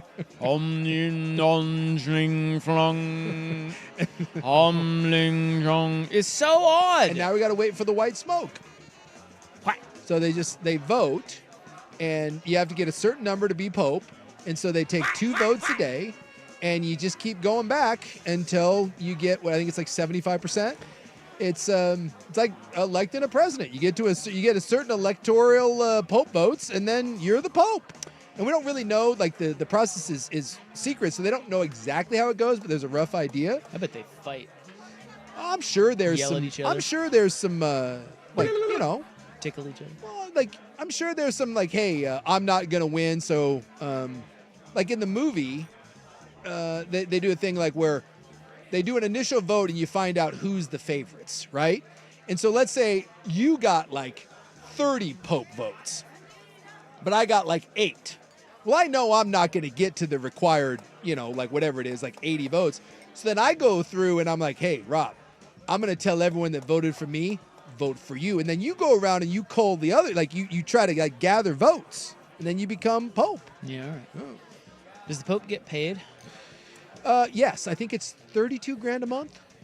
A month? I think that's what it was. Oh, good little gig. And now I'm trying to remember because they were talking to us about that on the tour. And then like the apartment you get is primo, and you get the Pope mobile and you get the hat and the whole thing. What is the apartment? Is the apartment? It's over in the Basilica. Like, yeah, it's a luxury apartment. But is it like modern luxury? Is it? Yeah, it's nice. Is it like Trump's apartment?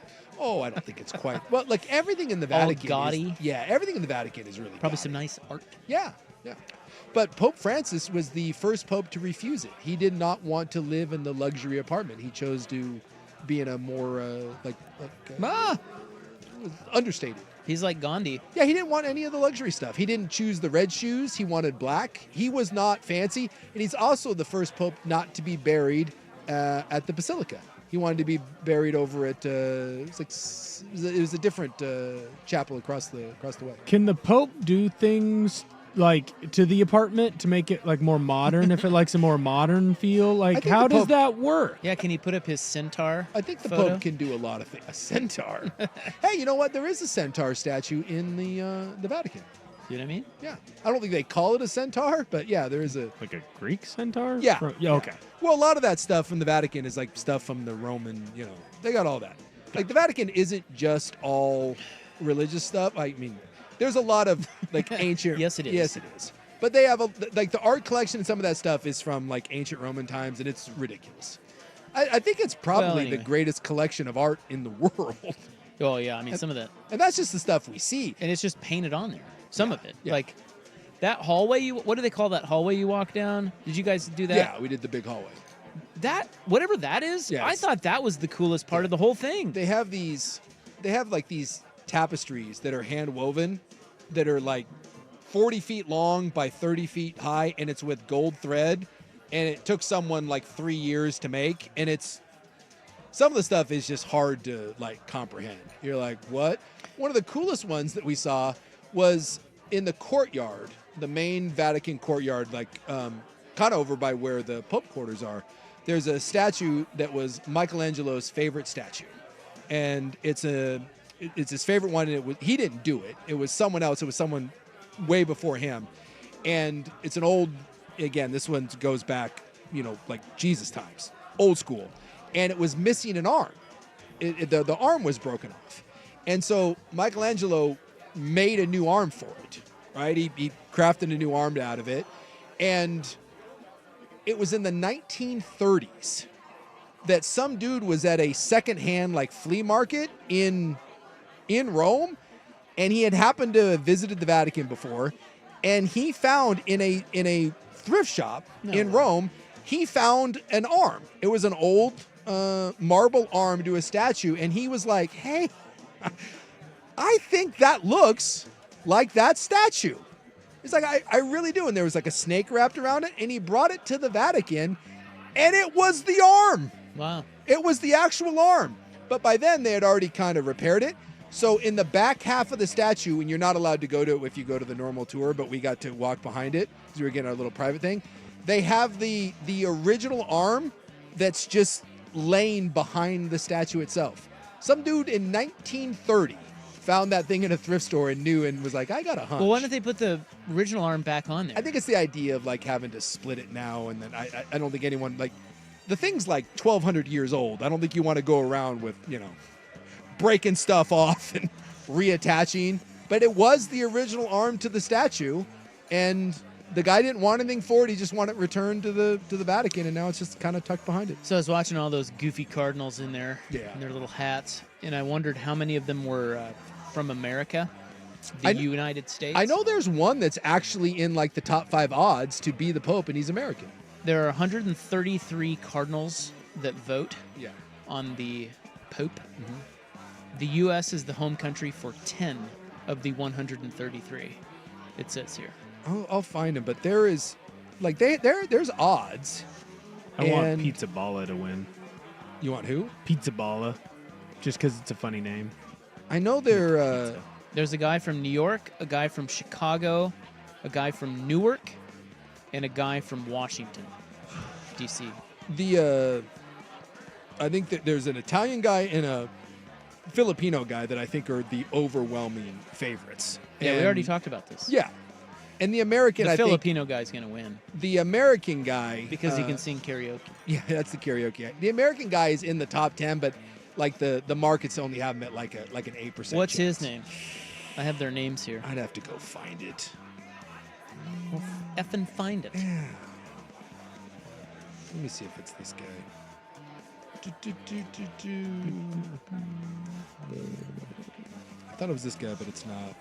I'd have to find. I'll have to look it up. Now, if you went through the 133 Cardinals and looked at them and did not get to hear their accents or anything, could you pick out the Americans? Do you think you'd be good at that? Because they're all just old men, but... Well, I think some obviously you can eliminate. Although, Yeah. America is by far the most diverse. So the guy that's Filipino might be an American. He's not. You don't know, but you know what I mean. Is that Luis Antonio Gokim Tagle or Petro Parolin? I thought it was the Petro guy. It might be Petro, because there's a picture here on Twitter of the two front runners, and it's Luis Antonio and Petro. Yeah, Petro is the Italian guy, and the Luis, that's the Filipino guy. But they're not. Neither one of those are American. The Petro guy, I think, is Italian, and the Luis guy is the Filipino guy, and they're the two odds-on favorites. You need to get an American up in there. You know I think you have to speak 5 languages to be a Cardinal. Yeah, you require they're very, very learned men. And yet they wear such stupid clothing. Oh, it's kind of baller, man. You get the cool robes. Boy. I wonder if that stuff's comfortable, if it's just thick, heavy. I don't know. A lot of weight. I always thought that Pope hat seemed like that was I want to see him in street clothes. Would that be weird? I don't think it'd be weird. See the Pope? I think it's more weird to see all their weird You garb. tell me it wouldn't be weird to see the Pope in flip-flops and a tank top, hanging out at the beach? I want to see his personal style. I don't know if you're allowed to have personal style when you're the Pope. Do they ever dress in street clothes? I don't think so. I think you're in priest garb, and then do they have street clothes? I don't think so. I think you're just in Pope gear. Wow, just Well, yeah. I think once you're a cardinal and you're and then you become Pope, I think you're just the Pope. You're never. It's like nuns. You're never. Yeah, you never out of the garb. Yeah, unless you're do you sleep naked, or does the Pope have a sleeping? I don't know why, but I picture the Pope in one of those old Ebenezer Scrooge sleep shirts, and then a little sleep cap. I can't imagine the Pope being naked. I don't know. Well, I'm sure he showers. Maybe he's a never nude. Maybe he showers in little jean shorts. I don't know. What? Hey, you ever see Arrested Development? The show? Yeah. Yeah. Tobias. It's been a while. Tobias in that show was a never nude, so when he would shower in little Daisy Duke, cut off shorts. He was never nude. Or when you're babysitting someone, you have to give the kid a bath, so you put a bathing suit on. You're I don't know what the rules are here, so. Hey, do you guys want good news for you balds? Because you guys are both bald. Yeah. I have great news for you guys. This is ridiculous because every time someone they always there's a cure coming, there's a cure coming. Well, it has nothing to do with the cure. But it's good news for you. Trust me. That's next on The Fan. The home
All right, bald dudes, and this is good What do we got? to throw out tonight because you're bald, but you're always here. And then, but we've got Will here, who is also a bald man, Double bald. and he's what, 20? What are you, 25, 26, 27. 27, 28, 29? You guys are gonna love this. Docked me. You don't need a cure for baldness. Okay? Okay. You don't need that. Because according to a new study commissioned by infidelity networking site Illicit Encounters. Love this. Here we go. Bald is the sexy thing now. Bald is beautiful, baby. They surveyed 2,000 women who said, next to a muscular physique, bald is the most desirable attribute in a man. I don't believe that for one effing second. They said the physical attributes they found most attractive in men, one was muscles, and two, bald. No. Not even kidding. Well, it's a real survey. I'm not it's- lying to you. They're just Bald's in, man. this is a you said this is by illicit whatever. Illicit Encounters. They're just trying to get bald dudes to sign up for their site. They're like, oh man, these ladies are gonna be coming out of the bushes trying to grab me. They said baldness was associated with positive traits like maturity, intelligence, honesty, education, as well as non-threatening form of social dominance. Non-threatening bald men? I would think bald men are the most threatening. The only thing that came before a bald head was a muscular physique. Really? Okay. I would like to point out, I just looked up the sexiest man, like the people's sexiest man. Yeah, there's no bald guys in there, all right? Like, yeah, it's just not true. It's just not true. Look, take a win when you can get it. That's not a win, though. 2,000 women were surveyed, and they put bald number 2 It's not on a their win. list. It's not a win. That's a win. It's not. That's nice. It's a lie. You should feel good about that. It's a lie. God, you're miserable. Come Look, on, man. There's a reason why David Beckham and Matthew McConaughey got hair transplant surgery to have kick-ass heads of hair and are considered two of the most attractive people on the planet. You know who's not? Jason Alexander. Stop. Well, The Rock. Yeah, The Rock. He won Yeah. World's Sexiest So Man. or all you whatever. need is copious amounts of HGH, like some cattle steroids, a low-grade donkey tranquilizer, and like $500 million, and you too can be The Rock. Well, they said muscles were first. That's true. He's got them both cornered. That's right. Ranking the rest of the physical attributes, they said dark hair, curly hair, high cheekbones, and then blonde hair. I'm sorry. That is the most absurd thing that in a survey, women found the second most attractive thing about a man is baldness. Yep. Stop it. Then it went green eyes, chest hair. Hey, That's ladies. too high. Hey, I'm telling you right now, that's too high. shove it. Yeah. Tattoos and piercings rounded out the lineup. Yeah. You know what a bunch of dudes with really good hair aren't running out to do? Be bald. It's not a thing. Well, I don't want to be bald. No. But- no one does. Any bald man that says he wants to be bald is just lying because you're like, well, this is my existence. So like, I'm fine being bald. I've accepted my baldness. It is what it is. But I've never been like, you know what I'm really thankful for? Being bald. Thanks, Well- Dad. Awesome. I thought you guys would like that story. Yeah. Unbelievable. I loved it. Thank you, Will. Trying to help you donkeys out. Yeah, someone's asking, was Bruce Willis bald or when he was the sexiest man alive? No, he had hair. That was John McClane. But Bruce Willis is still a sexy man. Yeah, he is. I mean, you know what I mean. He is. You know, he looked better. Some sweet, kick-ass old man white hair. All right. Thanks, Will. I appreciate the effort, though. Yeah, thanks. Are you back tomorrow or is Dumbass? I can ask. Are you back tomorrow or is dumbass? Can you grab that quote for me? Grab that clip. Can we play for Buck? Hopefully we get Buck back tomorrow. I mean, I'm not rooting against you. I'm just saying. I have to know what he's betting. It's the first round leader That's day. true. It's a Thursday. Yeah. So Better we. text. Yeah. Oh, he'll text me tonight. Trust me. We'll be back tomorrow, 3/7. Thank you.